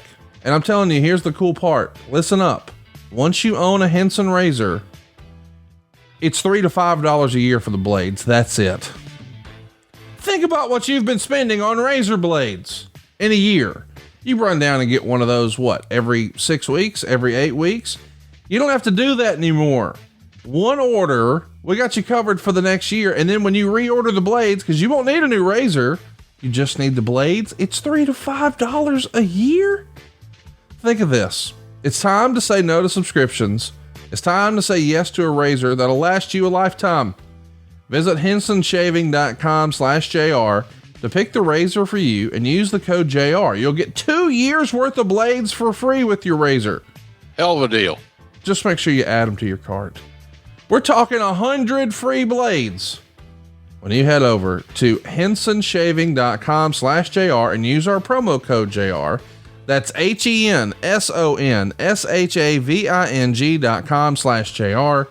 The promo code JR gets you 100 free razor blades. And then when you reorder, y'all, it's $3 to $5 a year. Jim, this is the best value. I can't get over what the value is. Like, I knew I loved the product, but I thought, well, it must be pretty expensive. Dude, it's cheaper than what we've been doing and better. You can't beat it. Right. You know, you can't beat it. It's, well, what a competitive marketplace too. Shaving. Yes. Razor blades. Yes. God almighty. It's just amazing. But this is the solution to your issues, folks. For those of us that, you know, I'm not going to grow a beard. I got as much beard right here as I'm probably ever going to have in my lifetime. But boy, I believe in this company, and it's the value that you get for your investment, and it's not a big investment. Is tremendous. You heard Conrad talk about the different features of this razor, and it's astounding. So if you shave and you use a razor, why not try it? Why not try it? Because it's not going to break the bank by any stretch of the imagination. And what you're doing, you might not be aware of it right now at this moment, but what you're doing is you're buying the best razor blade on the market. Give it a shot. I think you're going to love it. I sincerely do. Check it out right now. hensonshaving.com/JR and use that promo code JR. Let's jump back into the program here. His first big pay-per-view as champ, Diesel, that is the 95 Royal Rumble, where he's taking on Bret Hart. So this is a babyface versus babyface match that ends in a no contest. Maybe in hindsight, not exactly the best way to present your new champion. No, it wasn't. It wasn't. Not maybe. It was not the right way to promote the new champion. Sometimes we get so wrapped up on the win-loss column, the record. You know, unless there's a Goldberg story in there where you won, over 100 matches and all that good stuff, then records are not. They're not going to say they're meaningless, but they're not as important as some people give it credit for. And so that was a misstep. That was a misstep. They didn't do the champion or the championship any favors. Shawn's going to go on to win the Rumble, so that sets up Diesel versus Shawn for the title at WrestleMania. Although that's not really the main event spot. That's not what goes on last. That honor goes to Lawrence Taylor versus Bam Bam Bigelow. And listen, let's just start right here. For all the flack that Kevin has gotten over the years about being the worst drawing champion in history, first of all, they didn't let him main event WrestleMania. They put a football player in his first match in there against Bam Bam Bigelow. And I think we all agree LT did a more than passable job. Yep. But the world title didn't go on last. So he wasn't even the featured storyline. And even then, his first storyline after winning the world championship and going on to have his first pay-per-view, the Royal Rumble, it's babyface versus babyface, which we've proven in this era just doesn't work. Yeah. Hulk Hogan and Ultimate Warrior was not the return we hoped for. Shawn Michaels and Bret Hart later in 1996 was not the return we hoped for. This babyface thing, like, we've got snake bit booking, for lack of a better word. If this is what we're going to judge Kevin Nash on, we got to at least add some context to say the creative sucked. Yeah, you do. You have to add some context to that without question. Like I said, there are a lot of missteps in how Kevin was booked in the early going. But at going back to what we said earlier, it didn't deter him. Right. He didn't get frustrated and say, screw this. Right. I can't stand it. I'm not going to take any more. That wasn't Kevin. He knew the process. And when something got hot and Vince could recognize something was hot, then that's where you go. No matter what his name was, Diesel or Kevin Nash or whatever it may be, still the same guy. And I like the reality-based stuff. I do. I like it now, and I liked it then, and I'm going to sure as hell like it tomorrow. I'm going to like it a lot this Sunday on pay-per-view. Yeah, it's a no-brainer. That's how I process for my job. And but I understand Bruce's passion. That's one of the great things about Bruce. He's got passion for the product. He still does. And I asked you before we started taping. I said I saw a picture of him the other day. I said, "Is his hair white?" So I don't. He's but in that schedule he's got, it wouldn't surprise me, quite frankly. So, but anyway, that's just personal opinion, personal take. And if we're mature adults, and some of us are at times, then it doesn't matter that you disagree. I think disagreement, especially in the creative process, is good for business. And so I got no issues with Brucey about that whatsoever. And I understand his logic, and I don't totally disagree with it. But on this particular case, on the Diesel versus Kevin Nash argument, I err on the side of Kevin Nash being fine. And again, just go back and look at the end story, the end game. If you look at the end game, the guy that's famous is a Diesel. The guy that's famous and made his most money as what? Kevin Nash. Kevin Nash. Well said. We know that when he does get his world title match at WrestleMania against Shawn Michaels, it's quite the performance. I think Diesel has come out and said Shawn was trying to blow him up, but Shawn gets over big time as a babyface for his performance in this match. The very next night on Monday Night Raw, they're going to have him be attacked by his bodyguard Sid. So now Shawn's a babyface. And well, that means that Sid's firmly a heel. Diesel needs somebody to wrestle. Why not another big man? But my goodness, these matches, and I understand it on paper. What if this giant wrestled that giant? More often than not, giants have their best matches when they're wrestling non-giants. Then you can tell the more traditional David story and without a doubt. create the illusion of movement and all that. You need someone up and down. And when you got two behemoths, it looks good on paper, but it usually doesn't work out as well in the ring. It makes a good poster. Yes. It makes a good 8x10. It makes a good poster. But the chemistry is questionable. It's hard to pull off. And I agree with you wholeheartedly. If you got a 7-foot baby face, hey, look, we did that with Undertaker forever. We had to find opponents for Undertaker that could pair up with him. Yeah. I always compared it to the old Lakers. You know, if you want to win the West in the NBA back in the day, you have to defend Kareem Abdul-Jabbar at that time. And certainly that's kind of where we were with Undertaker. He needed opponents. Hence, here comes Mick Foley. And as a matter of fact, the A&E stuff with that showed the rivalry with Undertaker and Mankind was phenomenal.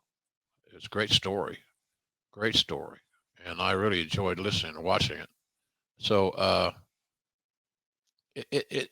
there's not a hard, fast rule on any of this stuff.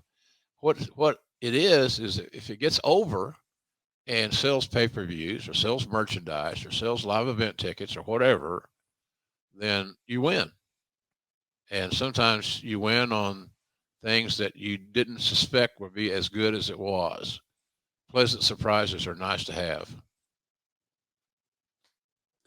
Well said. Well said. We were pleasantly surprised that we get to move on from this Sid stuff. And now we get Diesel teaming with Bam Bam Bigelow to take on Sid and Tatanka. It's the infamous King of the Ring in Philadelphia. This King of the Ring 1995 show. Is this like, when you think of the WWF when you worked there at the bottom, is there a show that stands out? Like, we know 96 is an uptick. 97 is an uptick. 98's through the roof, and now we're off to the races. But the low point in your WWF run, what year do you think that was? Or is there a specific show that you think, man, this was it? No, not really. Quite frankly, it was so cyclical.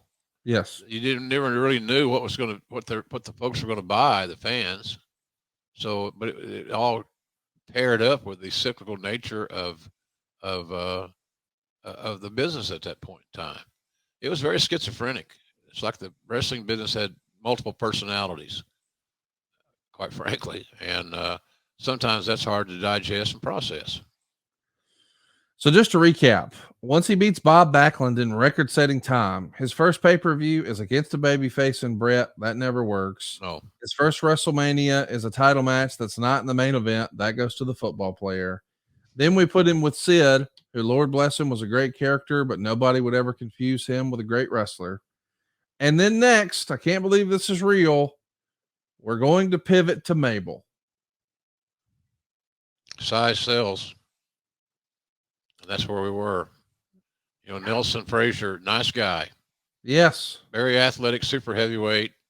But no, just, and I never had a crossword with Mabel. Funniest story I ever heard about Mabel was that he used to take Viagra and watch a porno in his hotel room. I'd rather him do that than go to a bar and get in a fight or something. I didn't care. Who cares what you watch in your privacy of your room? So, yeah, I don't know. Mabel, again, it made a good poster, Conrad. Yes. It looked like a good camera, good screen save or whatever the hell. Yeah. So, Mabel was, Mabel should have been a short term in, out, boom, gone in that role as a challenger for the title. And again, when you got a 7-foot baby face, you got to take that into consideration. How do you pair all these dudes up? And we saw how that worked. You know, Mabel could be a little dangerous. He's just so big. He could do make the most minute mistake, and it could be devastating. And I think that was proven out as well. It's golly, if it wasn't for bad booking, there was just none at all. There's nothing here that's fun to sink your teeth into creatively. There's not going to be great matches. But listen, he's doing his job. He's carrying the torch. And in October, he's going to take on the British Bulldog at an In Your House. And it's reported that Vince McMahon threw down his glasses and headset and said the show was horrible as he's walking to the back. Talk to me about when you realized or when you knew Vince was ready to make a change, because this tantrum, if you will, of him being frustrated at the end of this In Your House with Diesel and Bulldog has become a story that Bruce tells and leans on pretty heavily, that it was time for a change. Did you feel like the Diesel experiment at this point was a fail, or that we had failed Diesel? I think that if I had to pick one, I'd say that the company failed Diesel. Yeah. Quite honestly.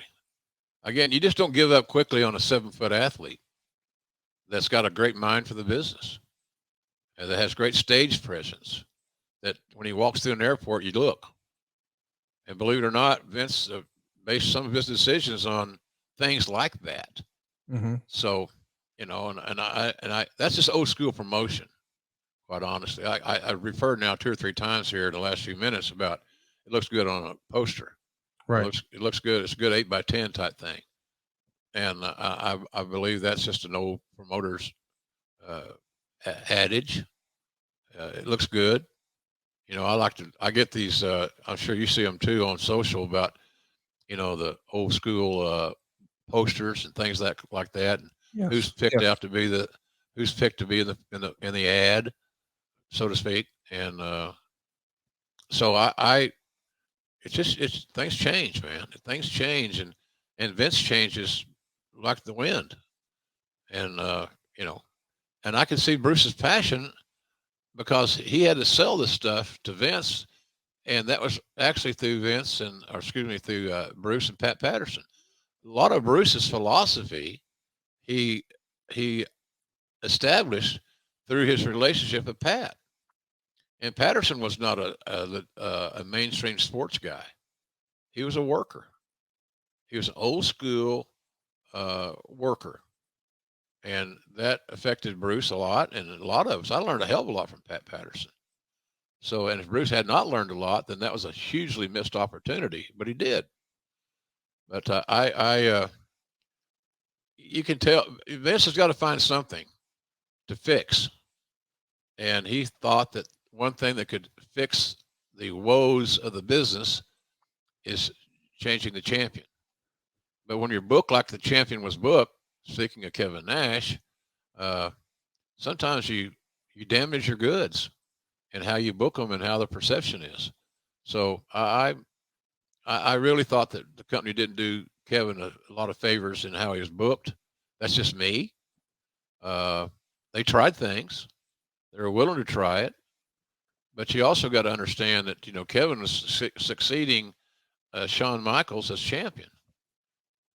And I don't know, Shawn Michaels is a polarizing figure. There's no doubt about it. He's doing a great job for WWE at this point in time. They're in their NXT operation. And he's found his home in that respect. So things change. Wrestling is so fluid. And what's great today, maybe you may get that powerful weapon out and which is the eraser, and fix that. You change casting, you change booking, and rock and roll from there. Well, I'll tell you what, you're going to be rocking and rolling with some extra cash in your pocket, thanks to our sponsors at Rocket Money. The average person has around 12 paid subscriptions. Think about that. If you think you're only subscribed to a handful of services, you might want to double check. That was my experience. Well, with Rocket Money, you can quickly identify and cancel all of your unwanted subscriptions. Rocket Money, formerly known as Truebill, is the personal finance app that finds and cancels your unwanted subscriptions, monitors your spending, and helps you lower your bills all in one place. In fact, over 80% of people have subscriptions they forgot about. Maybe it's a streaming service you bought to just watch one show on. That happened with me with DAZN. I was paying like $70 a month. I didn't even know it. Rocket Money will quickly and easily identify your subscriptions for you so you can stop paying for the ones you don't want. You simply find the subscription you don't want and you press cancel. Bam! Rocket Money will cancel it for you. That means no hold times with customer service or tedious emails going back and forth. Rocket Money makes canceling subscriptions as easy as the click of a button. Over 3 million people have used Rocket Money, saving the average person up to $720 a year. This has been my experience, man. My wife and I signed up for a bunch of stuff at the start of the pandemic. We both had Hulu accounts. I had signed up for DAZN. Man, I didn't realize all the stuff I had signed up for. There's even some softwares in there I used once and I wasn't using it anymore. I was able to cancel all of that stuff. We saved a boatload of cash. You can too. Stop throwing your money away. Cancel unwanted subscriptions and manage your expenses the easy way by going to rocketmoney.com/JR. That's rocketmoney.com/JR. Seriously, I saved over $1,000. You will too. Go check it out. rocketmoney.com/JR. One of the greatest sponsors we have, because this idea is one of those ones where you talk about it and you say, why didn't I think of that? Yes. It's so common sense oriented. And if you guys are like me, I don't turn down nothing but the covers, as they say. I got too many accounts. Yes. I got some sameness and spending money I don't need to spend. And this, folks, it's amazing. It's amazing. I'm a big believer in this sponsor and this product. And if you want to save some money that you essentially are wasting, yes, then jump on it, man. rocketmoney.com/JR. It's a way to go. Save yourself some money. This is a real easy deal. You haven't got to buy this and on and on. You're not getting a 10-year mortgage. No. Or something. No. This is simple. It's a no-brainer. So give it a shot, folks. And we all like to save money. Yes. And so this is one way that you can do that in your everyday life that just makes common sense. rocketmoney.com/JR. That's rocketmoney.com/JR. So listen, after that In Your House, where Vince was pretty upset at the end of the Bret Hart or the British Bulldog Diesel match, he's going to program Bret against Diesel at Survivor Series. And that's going to end Kevin's 1-year title reign. Bret's going to win with a small package, and the camera is going to get a tight shot on Diesel's face immediately after he sits up out of the small package finish as Diesel yells, "Motherfucker!" And then he powerbombs Bret twice after the bell and destroys referees. So our babyface Diesel is frustrated that he lost, cursing, got this harder edge, power bombing Bret twice after the bell, no regard for the referees. This attitude change is probably much needed for the character here, no? Yeah, it was. But listen, this is Vince's idea. Yes. It was, well, why did Kevin Nash did this? Kevin Nash followed the orders. He ran the plays that the head coach wanted to be run. Simple as that. And I remember that day, Kevin was, nobody likes to have your run or your reign, whatever you want to say, ended. No. Especially when you believe it to be premature. And he did. He thought he was still, things should still just continue on. And he said, well, what do you think about the finish? I said, Kevin, it's a wrestling hold. Inside cradle is not a fait accompli. It's not a bad thing. Right. And I said, the commentary is going to take care of that. Bret was strategic in how he used it. He got you off your feet. And it was a simple 1, 2, 3 kick out. And there you go. I was watching last night. Funny things you pick up that they were talking about the Undertaker and finishes and things like that. It showed him beating King Kong Bundy, Taker, and the unfortunate thing, I would have made a little edit here if I was those guys, but they showed Bundy kicking out at a good fat 3 kick out. it was chicken shit. And I always liked Bundy. Ernie Ladd was the best at talking to Bundy. Yeah, I'm sure Bruce has done the same You're thing. stealing money, Bundy. It's stealing money. So, but he kicked out at 2.5 or almost. He got the 3, but it was like 3 kick, and that's not good. That didn't help anybody. No. And also, ironically, you didn't see a lot of Bundy after that. Oh yeah, that's right. It's Vince saw what the writing on the wall. That Bundy was more concerned about doing the honors than he was doing what was called for, and doing the right thing. So, but that's how that works sometimes.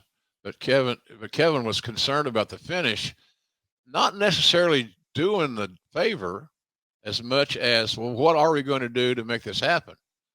And I told him the logic behind an inside cradle and how I was going to call it, and it got the match in the ring, and it got the finish that we needed, and the finish we needed was for Brett to go over. To the best of your understanding, to the best of your knowledge, did the champion make more money back then? What do you mean? Like, as far as, Kevin Nash losing the title, will that have represented a pay cut for him on his payoffs? Eventually it could have. Yeah. Yeah. Yeah, absolutely. And that's the bottom line that people look at, Connie, the cash. Yeah. Cash is king in all of our lives. Well, that's what I wanted to bring up, because I know you said, he was concerned about this or that or whatever. Well, here's the reality. Creatively, maybe, you might be saying, hey, who gives a shit? Well, if it's going to affect your income and this is your job, then yeah, you might care. If your boss came to you and said, hey, we're going to have you do something else, you might be willing to do it, but it's okay to ask questions about, do I still get paid the same? Because I think that's logical. I think in that, I don't remember what we paid. There's too many payoffs I did back in those days, but I believe that I would be surprised if both those guys didn't make the same. And I may have paid Kevin a little bit more money than Brett because he was the incumbent champion passing the torch. Right. So my way of logic would be, well, let's take care of him on his way out, so to speak.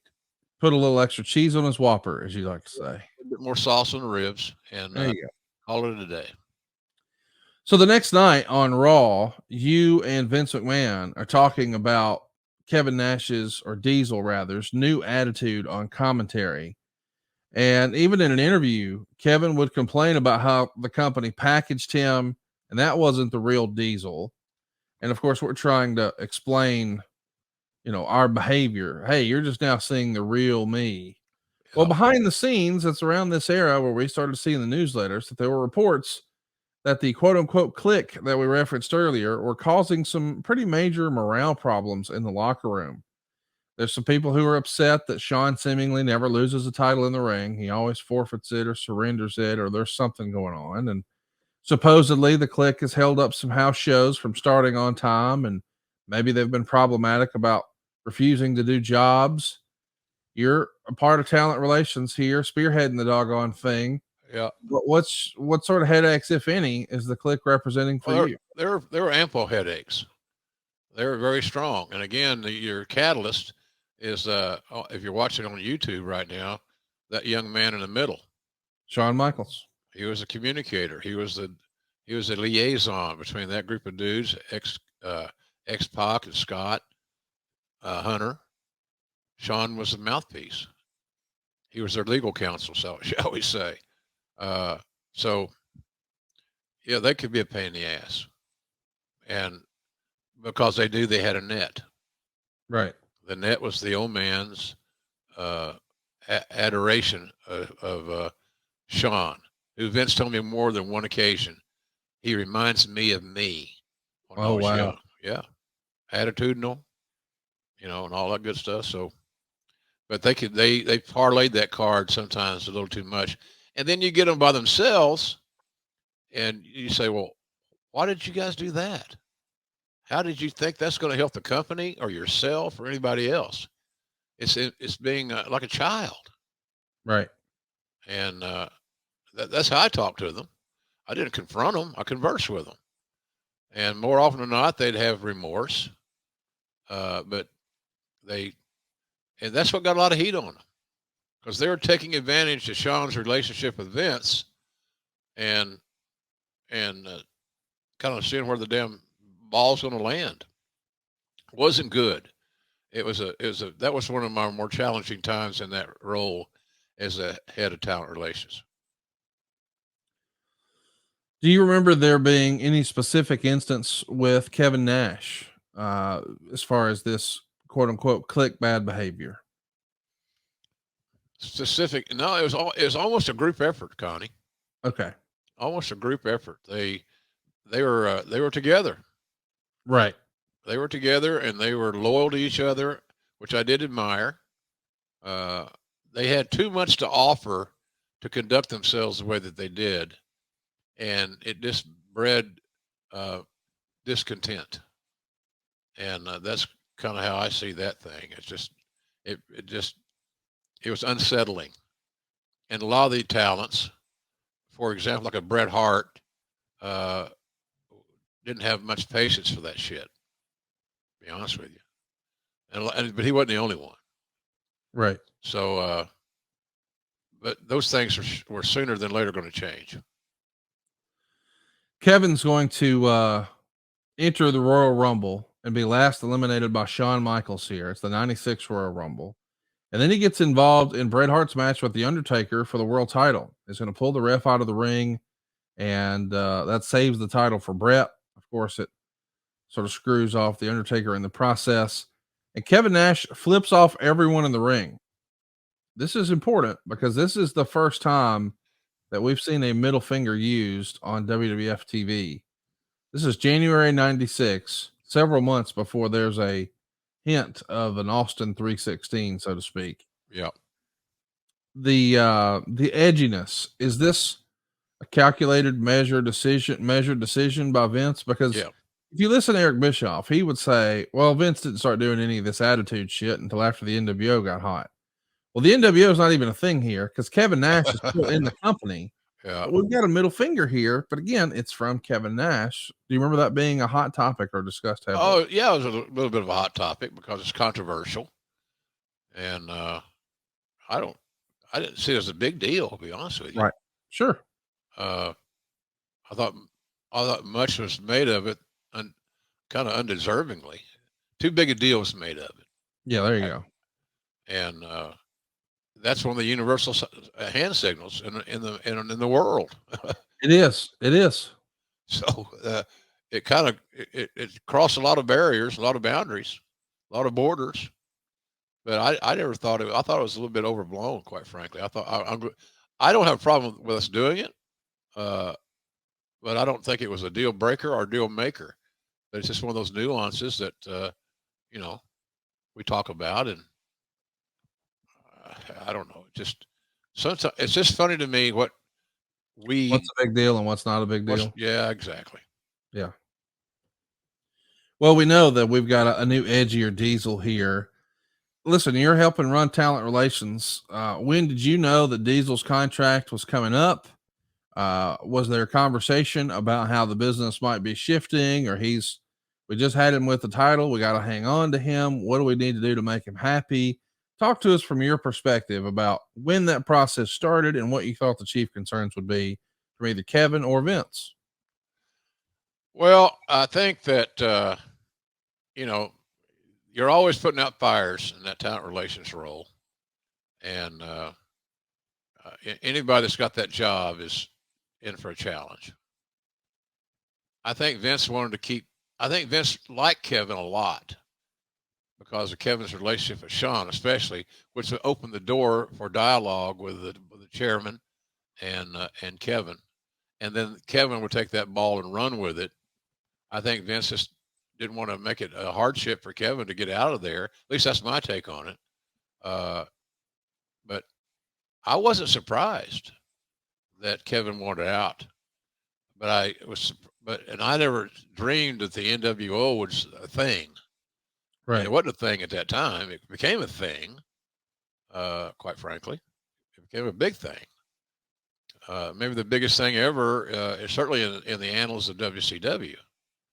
They didn't do anything down there bigger than the NWO.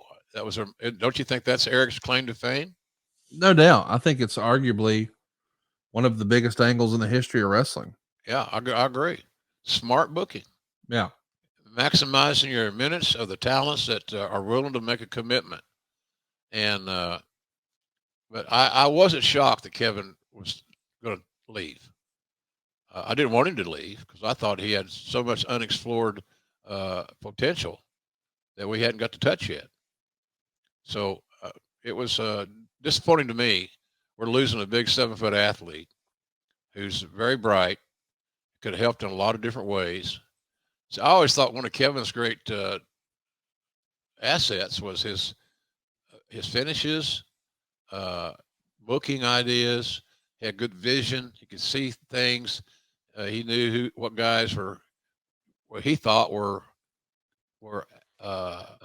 eligible for more consideration. But I didn't want him to leave, and but you know he got a guaranteed money offer. You know, it's like Lamar Jackson. He wants all his money guaranteed. Right. Like Watson in Cleveland and our boy Kyler Murray there in Phoenix. He wanted, you know, he wanted all his money guaranteed, and I don't blame him for that because that was unheard of, especially at the amount of money that those guys were getting. And then they were smooth and slick about doing that favored nation thing. And they were guaranteed to make the most money on the card, as I recall it. No, you may know more about this than I, but I think that was kind of the deal. The favored nations is if somebody gets a bump or somebody comes in, then because of that clause in your contract, you get the same money. How do you beat that? I don't know. I don't think you can. We couldn't. No. Well, there's a lot of moving parts here in this era. Scott Hall suspended for a failed drug test, and it's reported that both Scott and Kevin are being offered deals to jump to WCW. And the story has always been that Kevin said he didn't want to leave, but Vince wasn't willing to budge on a contract offer. And Bruce has said on his podcast that Kevin Nash kept saying, I'm staying. I know he's leaving. I'm not going. I'm staying. I never bought that bill of goods. At some point, I believe Bruce said on his podcast that they asked Kevin to go up and speak to the crew and assure everyone he wasn't leaving, and he wouldn't do it. Yeah. And that's when Bruce knew, okay, he's not really staying. What do you remember about this? I'm in, I'm out, sort of hokey pokey conversation here before it becomes apparent he's leaving? Worst kept secret, worst kept theory that I can recall. He's leaving, and Scott's leaving. Scott's gone, right? Mm-hmm. Didn't Scott leave before Kevin? Scott put in notice ahead of time. I think as the story goes, Scott Hall met with Vince and said something like, "Hey, listen, can I understand, you know, where we are and where the business is. Can I go work some dates in Japan?" Right. And Vince shut that deal down. And he wanted to know, hey, what can I do to make more money if I can't go to Japan? And the answer was, there's not much. Sort of, this is what it is. And I understand the business was down, but do you think there was a combination of deal points you could have put together to keep Kevin Nash and Scott Hall, or were they gone no matter what? No, there was nothing we could do. If you did, you had to change your whole modus operandi. You set a precedent for everybody else, is what you're saying. Absolutely. If you give those guys guaranteed money and big money, then why wouldn't everybody else want it that was somewhat deserving and was a main event guy? Right. They're going to want the same thing. And Vince's financial model was not flexible enough to make that happen. Just the finances of that deal just was undoable at that point in time. So, you know, like I said, when I first heard the rumors and all this stuff, I talked to the guys. You know, I believed they're going to be more honest with me than they are with Vince sometimes. Right. And I just knew that Kevin was gone. He was out of there. And I don't blame him. What other decision could he make? No, that's the best decision for him and his family. It was the right call. Absolutely. It's the right call. So and I get the WWE loyalists, how they were thinking. I get it. But there was, to me, I was disappointed those guys left, especially Kevin. But I don't know, man. It's very frustrating. It was one of the worst things as an administrator in that role is getting in a situation, Conrad, where you're in a place where you can't solve a problem. And Jimmy Johnson, the football coach, said one time that if I can't solve a problem, the only thing I have left to do is to eliminate the problem. And I didn't know that. I didn't think there's anything else we could do. I mean, it's going to come from Vince, period, one and only. And it just is going to happen. And we have to prepare for their exit and go to Plan B. And at the end of the day, it wasn't I think everybody came out pretty good on that deal. Oh yeah, I would think it worked out just fine. Yeah. Well, listen, you mentioned at the top of the show, you're going to be enjoying 80-degree weather this week. And that means spring has sprung, and our friends at Manscaped, the leaders in below the waist grooming, have the best tools for you to do some spring cleaning in your pants. Trust me, your confidence will be blooming like the flowers. Look your best this spring and join the other 8 million men who trust Manscaped. Use Jim Ross as your code and get 20% off and free shipping at manscaped.com. Manscaped is here to change the way fellas take care of themselves and groom themselves with the Performance Package 4.0. Clean your ass up a little bit. Clean your ass up, guys. Come on. Take the responsibility of looking like you got a lawnmower. How would you do that with your yard? Everybody driving by and you got nothing but bushes. Fix it. And you can fix it with Manscaped in a variety of ways. Inside this ball care bundle, you'll find their Lawnmower 4.0 trimmer, the Weed Whacker ear and nose hair trimmer, the Crop Preserver ball deodorant, and the Crop Reviver toner, the Performance Boxer briefs, and a travel bag that Jim Ross uses every time he travels to this day. Every time this very day. That's my travel bag. And it came with one of the packages they sent me. And I said, hell, I'm going to use this right now. So I had an old John Wayne themed dock kit, or what do you call them? Shaving kit. Yeah. And so this is that to me, that was a huge get, quite frankly. But Manscaped understands their clientele. Yes, they do. And they understand the needs. And a lot of guys don't want to talk about it because it's kind of personal. Sure. I get that too.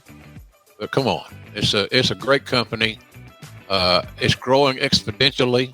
Mm-hmm. So, I'm a big believer, not just because they advertise with us, because I use their products and it works.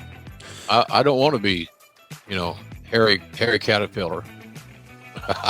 And you're not now, thanks to the Lawnmower 4.0 trimmer. Yeah. It's an elite electric trimmer that provides some proprietary skin-safe technology. It's designed to help you trim the hair on loose skin. Although your balls might look like punching bags, you don't need to treat them like one. The Lawnmower 4.0 is also waterproofed, and it's even got an LED light so you can trim your sack in the dark or the shower. And maybe, let me ask you this. Have you ever met someone who finds nose hairs attractive? We didn't think so. Well, the Weed Whacker nose and ear hair trimmer takes care of you. And again, it has proprietary skin safe technology. So no worries about snags or tugs on your delicate little holes. How about the Crop Preserver ball deodorant? Tony Schiavone used it all over his whole body. And now they can get the dog to play with him without putting a pork chop around his neck. The Crop Reviver ball toner is Eric Bischoff's favorite. Before he had this, he was dropping the boys off at the pool every time he popped a squat. If you go ahead and purchase right now, you get the Performance briefs and the Shed travel bag you heard Jim bragging about. Always use the right tools for the jewels. And head over to the website. Check out all their tools to help you upgrade your hygiene routine. Get 20% off and free shipping when you use our promo code JimRoss at manscaped.com. That's 20% off and free shipping with the code JimRoss at manscaped.com. Your balls will thank you. I was in Publix grocery store yesterday. Yeah. And I walked by the produce aisle getting some stuff. I've been eating a lot of bananas and just trying to eat a little healthier. Sure. So Cheerios and banana is my go-to breakfast right now. and I switched off the biscuits and gravy, even though I still love them. I don't want to cook. So anyway, yeah. So and I saw this coconut. You ever see a coconut in a grocery store, Conrad? With those long, stringy hairs? Long, stringy ass hairs. God almighty.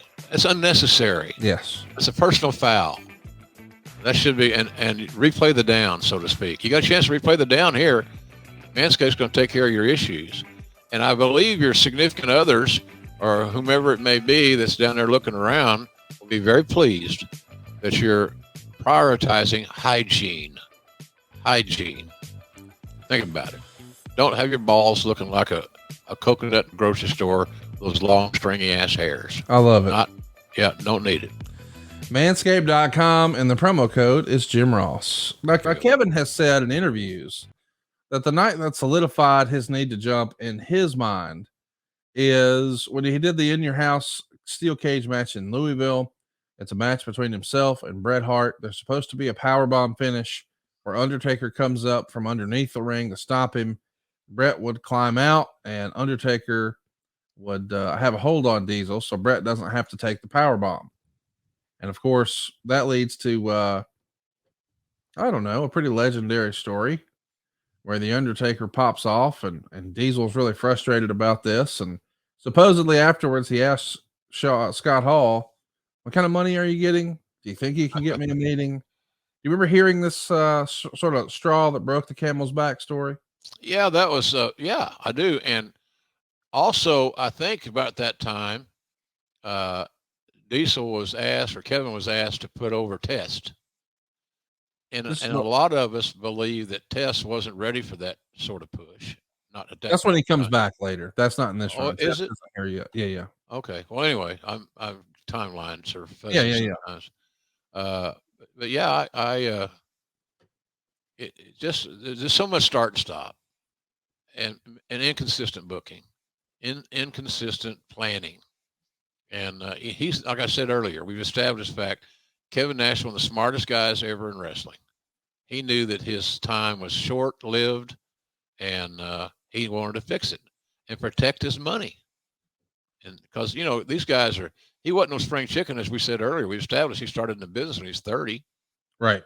He had bad wheels, had surgeries and things of that nature.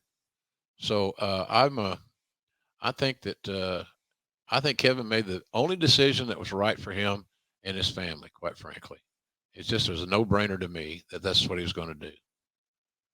And you would think after all this talk that, okay, and then he goes to WCW. Not so fast, my friend. Along the way, he's going to have one hell of a pay-per-view.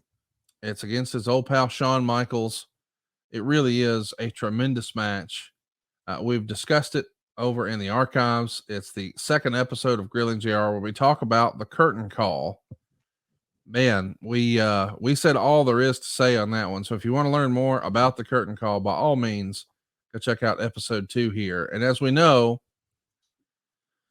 Kevin Nash leaves the company. He starts with WCW and forms the NWO with Scott Hall and eventually Hulk Hogan, and goes on to become world champion himself. And he becomes the guy who ends Goldberg's streak. He gets a role in creative. And did you see that sort of future in wrestling for Kevin when he left the WWF? Yeah, absolutely. As I said, he's a smart guy, good instincts.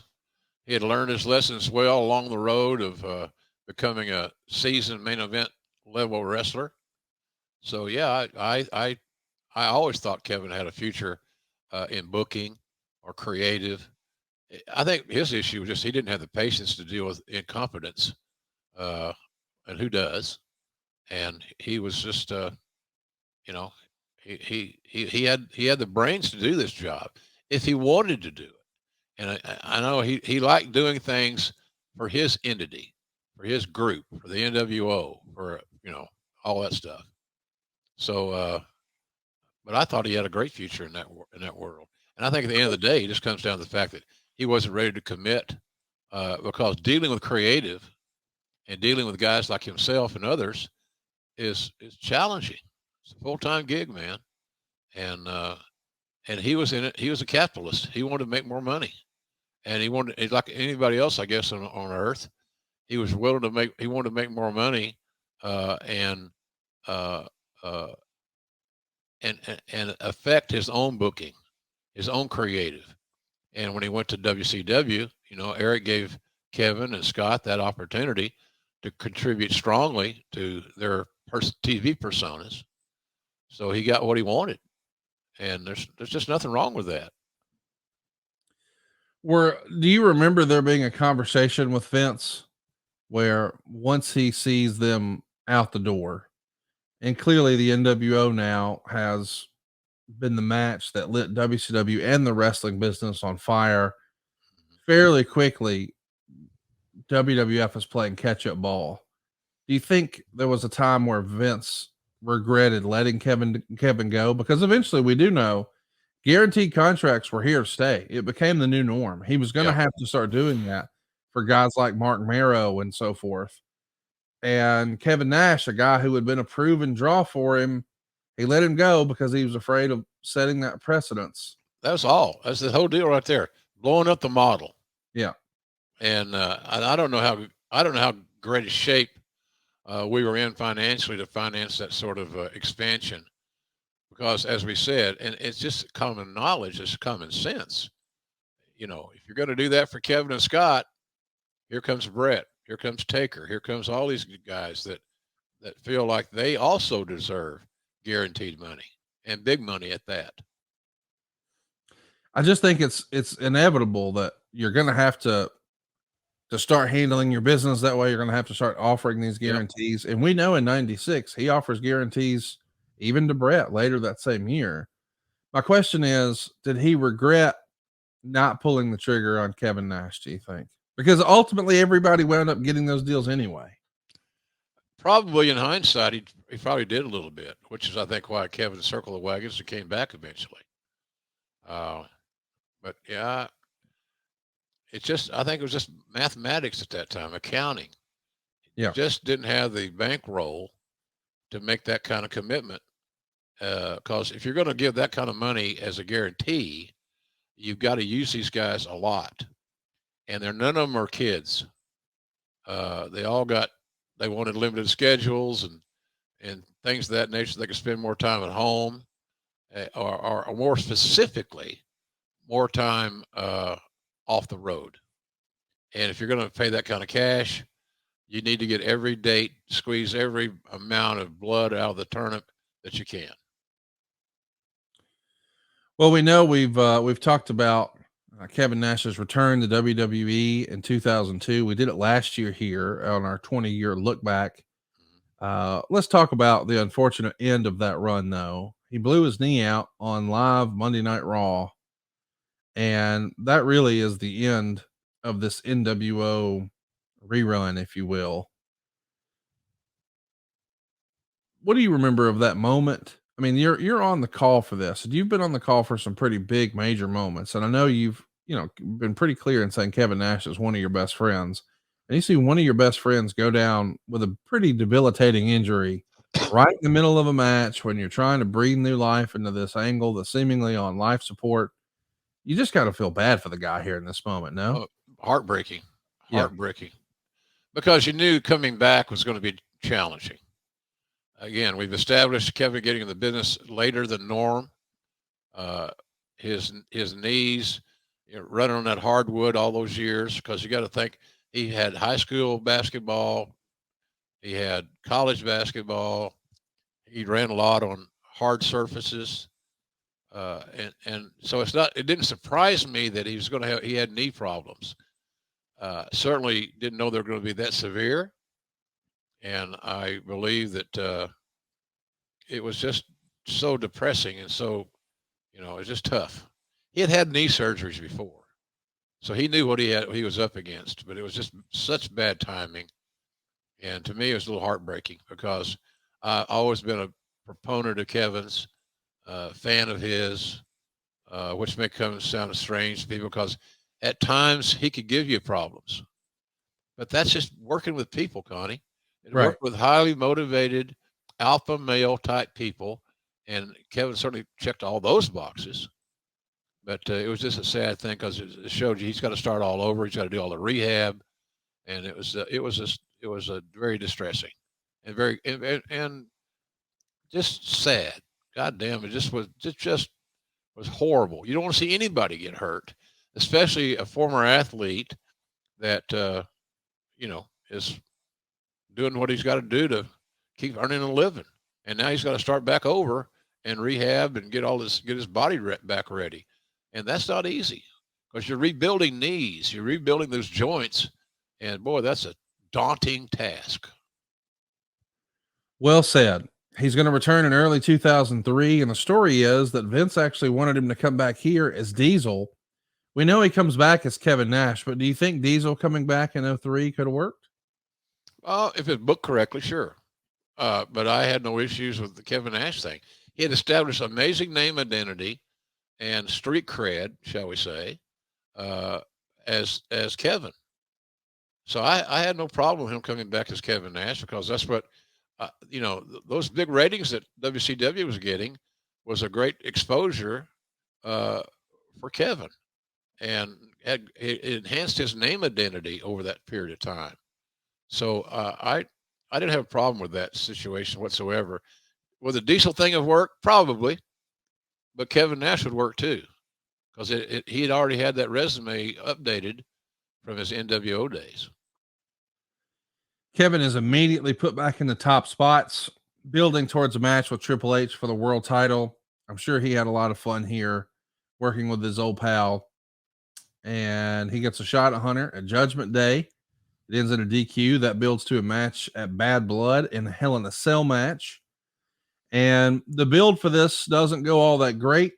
It's decided that Mick Foley is needed to put the match over the top. He's made the special guest referee, and of course, he's had some pretty memorable Hell in a Cells. Yep. Hunter gets the win, and everyone's bleeding, including the referee, after a sledgehammer shot and a pedigree for the win.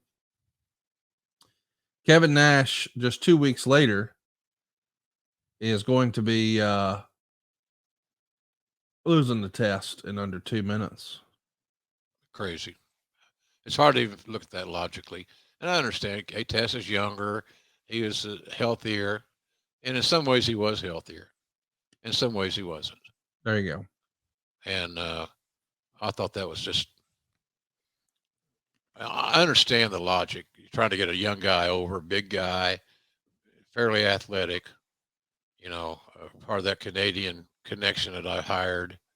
But it was just, I don't know. It was just, that didn't make any sense. I'm just trying to figure out where was the logic? Right. And I can't see it even to this very day where the logic was in Kevin losing the test in 2 minutes, short matches. Just it's illogical. A month later, Kevin has secured a role in the new Punisher movie. And as such, he's going to need to cut his hair. So in typical old school wrestling fashion, why not set it up for Chris Jericho versus Kevin Nash in a hair versus hair match? It's not a great match, but still, we got to do something with the hair, which is old school wrestling. A week later, we've got SummerSlam, and there's a world title elimination chamber match. Kevin Nash is the first eliminated, and that's his last match in the WWE for quite a while. Were you talking to Kevin much in this era? Yeah. Hey, Conrad, it's so hard to get trusting relationships in pro wrestling. Yes. And maybe it is in the NFL, maybe it is in other mainstream sports and entertainment. But when you make a friend in a challenging world like pro wrestling is, and it has always been since I've got in it in 74, things you don't just walk out on your buddies. Right. At least keep in touch with them. And so, yeah, did we converse as much as we used to? No, but we didn't cease communicating because he's a friend, and you don't want to forsake your friendships, especially in pro wrestling when things are so fickle and things change on a grunt and a groan. He spends a lot of time in TNA off and on for the next 7 years before returning to the Royal Rumble in 2011. He's going to come back as Diesel as a surprise. and works a program later on that year with CM Punk and Triple H. And ultimately, Hunter beats Kevin Nash in a ladder match at TLC. That sounds like a rib on Kevin to have that big dude trying to climb a ladder, but still, they did it. He would have one last match in the WWE in 2014 at the Royal Rumble before being inducted into the Hall of Fame in 2015. And then again, a two-time Hall of Famer now going in with the NWO. What do you think his legacy is in pro wrestling, Jim? Probably going to be known as one of the more underrated superstars because of his controversy that he sometimes surrounded himself with. As Eric Bischoff said in his famous book, Controversy Creates Cash. Yep. And Kevin professed to that philosophy, I believe. So it was real. I think his legacy should be good. He's a Hall of Fame guy. He set many, many years at walking that trail. So I think he's got an amazing legacy. And I'm glad that I had a small part in helping facilitate it. I still believe in that guy. I'm going to start, as we mentioned earlier in the show, I'm going to start doing more personal appearances. And one of the things I look forward to in doing these personal appearances is the opportunity to reconnect with my old buddies. Right. That I don't get to see much. And maybe I appreciate it more since my cancer scare.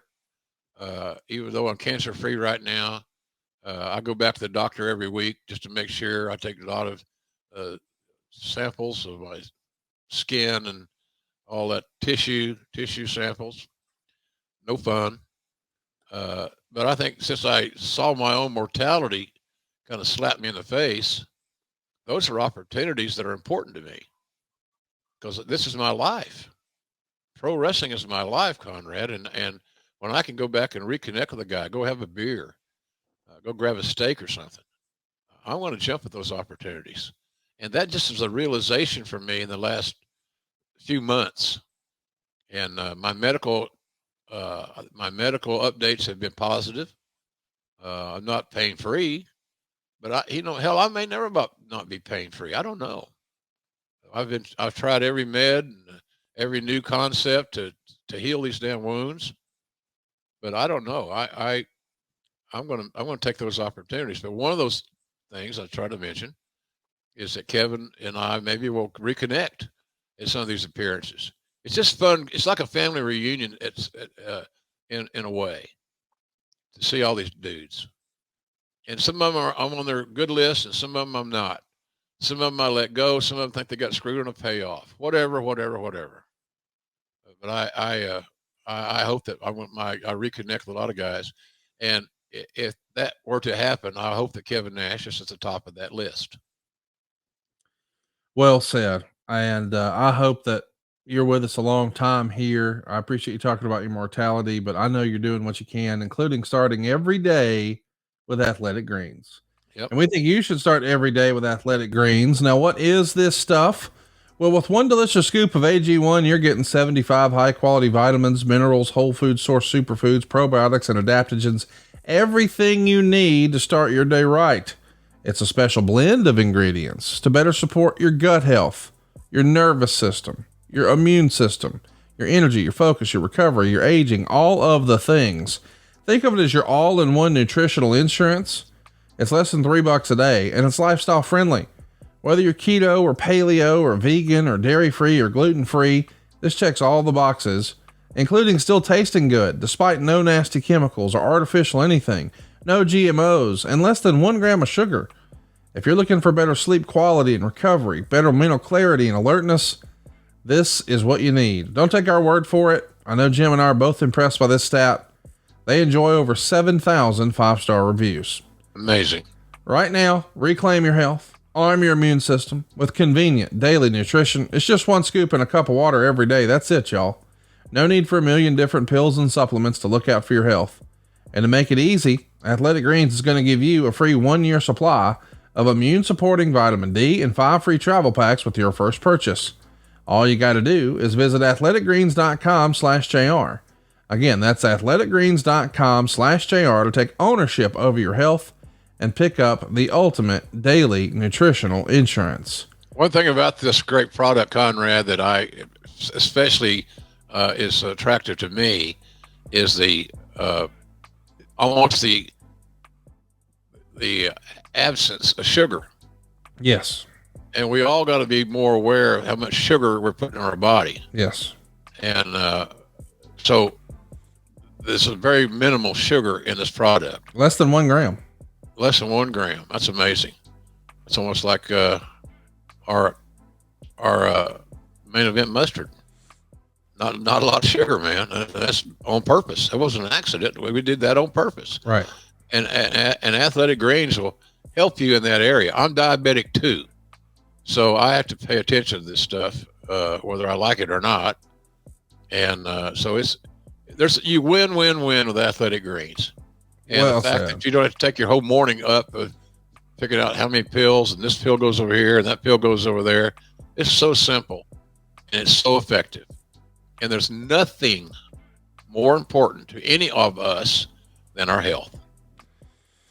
Let's do it. athleticgreens.com/JR. Let's do a couple questions here, Jim. Then we'll put a bow on this one. Okay. Francis Reyes says, do you think Kevin achieved everything he wanted to in his career? Well, I hope he did. He made a lot of money and he put himself on the map with his movie work and things of that nature. So based on that, I would say yes. Eddie wants to know if WrestleMania X8 was Austin versus Nash instead of Austin versus Hall, would the build have been much better than it was? Probably. Yeah. You know, Steve would be more comfortable, I think, working with Kevin than he was working with Scott. That match was not good. Well, it was uncharacteristically average. What is good is adfreeshows.com. And had you joined before today, you could have been a part of our live studio audience. You get these shows early and ad free, and you can get that same access to more than a dozen of your favorite wrestling podcasts, starting at just $9. And right now you get to enjoy the first week on us. It's completely free. Sign up for a trial right now. Get a taste of what Ad Free Shows is all about by starting your free trial at adfreeshows.com. There you'll get to enjoy a watch along that JR did on a classic Flair Steamboat match, the Chi-Town Rumble. You'll even get to do a watch along with Kurt Angle when he wrestled Cody Rhodes right after Cody left the WWE in 2016. And we just debuted a brand new program called Monday Mailbag with Nick Patrick. You've heard Mike Chioda for years now. Well, now you're getting stories from the other channel. And by the way, if your business targets men 25 to 54 years old, buddy, there's no better place to advertise than right here with us on Grilling JR. You've heard us do some ads for some of the same companies year after year. Now, why is that? Because it really works. With our super targeted audience, there's very little waste. Go right now. We get results, Conrad. That's the deal. Yes. So we get results, and we're blessed and happy to be able to say that. Well said. Go right now to advertisewithjr.com to find more information about advertising with the program here. Follow Jim on Twitter at JR'sBBQ. I am at Hey, it's Conrad. Our show handles are at JR Grilling on Twitter and Instagram. Grilling JR will get you to us on Facebook. But the best way to support the show is by checking out our YouTube. It's Grilling JR on YouTube.com. You could go ahead and hit that subscribe button and turn your notifications bell on. We even occasionally go into overtime and do some interviews after the fact. JR'sBBQ.com is where you can pick up everything you need, from the red ass hot sauce to the main event mustard to the 2 types of barbecue sauce. They got something for everybody. You know, Conrad, I'm making a significant investment for our barbecue site, our food site. And I just made a major purchase of a bunch of action figures, the new ones. So we're going to have the new action figure available sooner than later on our site, jrsbbq.com. And I'm going to sign them all. So you get a signed action figure simply by ordering them at our website. So check it. We always got deals. There's always something going on. So check out jrsbbq.com. If you haven't checked out and tried the Red Ass JR hot sauce, I suggest you try it.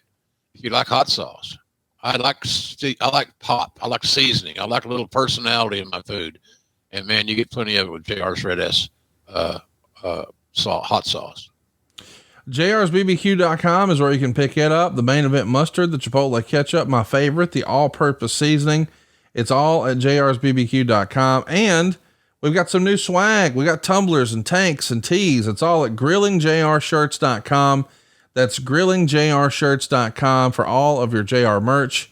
And man, I'm pretty excited because we're going to have a big program next week. We're throwing the keys to the show to the audience. It's Ask JR Anything. All you need to do is tweet at us or post on our social. I'll give you those handles again. It's at JR Grilling on Twitter and Instagram. It's Grilling JR on Facebook. Be sure to use the hashtag AskJR. That's hashtag AskJR. We'll be back next week talking about all things wrestling, and we'll have an AEW pay-per-view in our rearview mirror. I'm looking forward to this, man. Yeah, me too. It's going to be a big week for me. We're going to be live Friday night on TNT. That's kind of cool.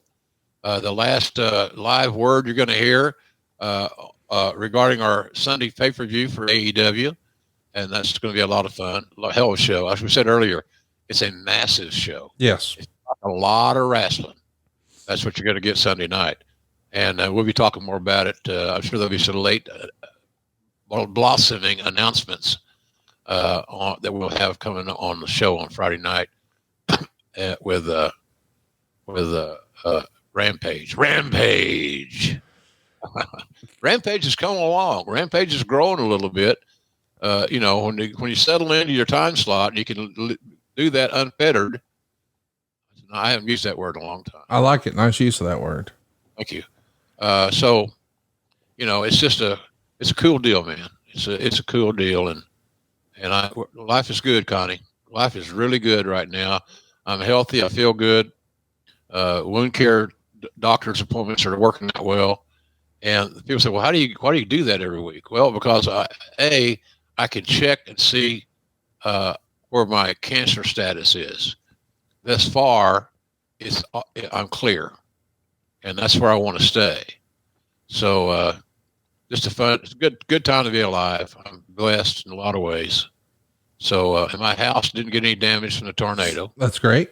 I got 2 or 3 texts while we were talking here, on that. So I got a lot of texts earlier this morning. I didn't even realize I went to bed and, laid my fat ass down. So I didn't know there was even tornado threats in my town in Norman. But boy, the damage was there, and thank God I dodged a bullet. I didn't need that. I didn't need to have to fly to Oklahoma to put my home back together. No. Thank God we're lucky there. Well, and we're lucky enough to hear from you each and every week on Rampage. Be sure to check out The Voice of Wrestling this Friday night on Rampage. Tune into that AEW pay-per-view this weekend. I think there's a handful of tickets for both still available at AEWTIX.com. And don't forget, Jim Ross is hitting the road. He's going to be in Baltimore in May. He's going to be in Charlotte in August. Probably more to come. We'll announce them all right here on the program. But we'll be back next week answering your questions when you use the hashtag AskJR right here on Grilling JR with the voice of wrestling, Mr. Jim Ross. Enjoy the Conrad as always. You did a great job as always. Folks, thank you so much for joining us, supporting what we do, and supporting our advertisers. It means a lot. It means an awful lot, and we're grateful. So we'll see you next week. And for some of you, I'll see you in the Bay Area this weekend. So long, everybody. Hey guys, need to call a quick timeout here. Wanted to tell your listeners what I've been telling my listeners over at OU didn't know for a while now about all the cool things happening over at adsfreeshows.com. An all-new mailbag series debuts later this month on Ad-Free Shows as we pick the brain of a man who has spent 40-plus years in the wrestling business. Longtime WCW and WWE referee Nick Patrick answers your questions. And Kurt Angle, where you get here on it? Or me? No, it ended up being my own blood. Austin had the title. It had the jagged edges on it, right?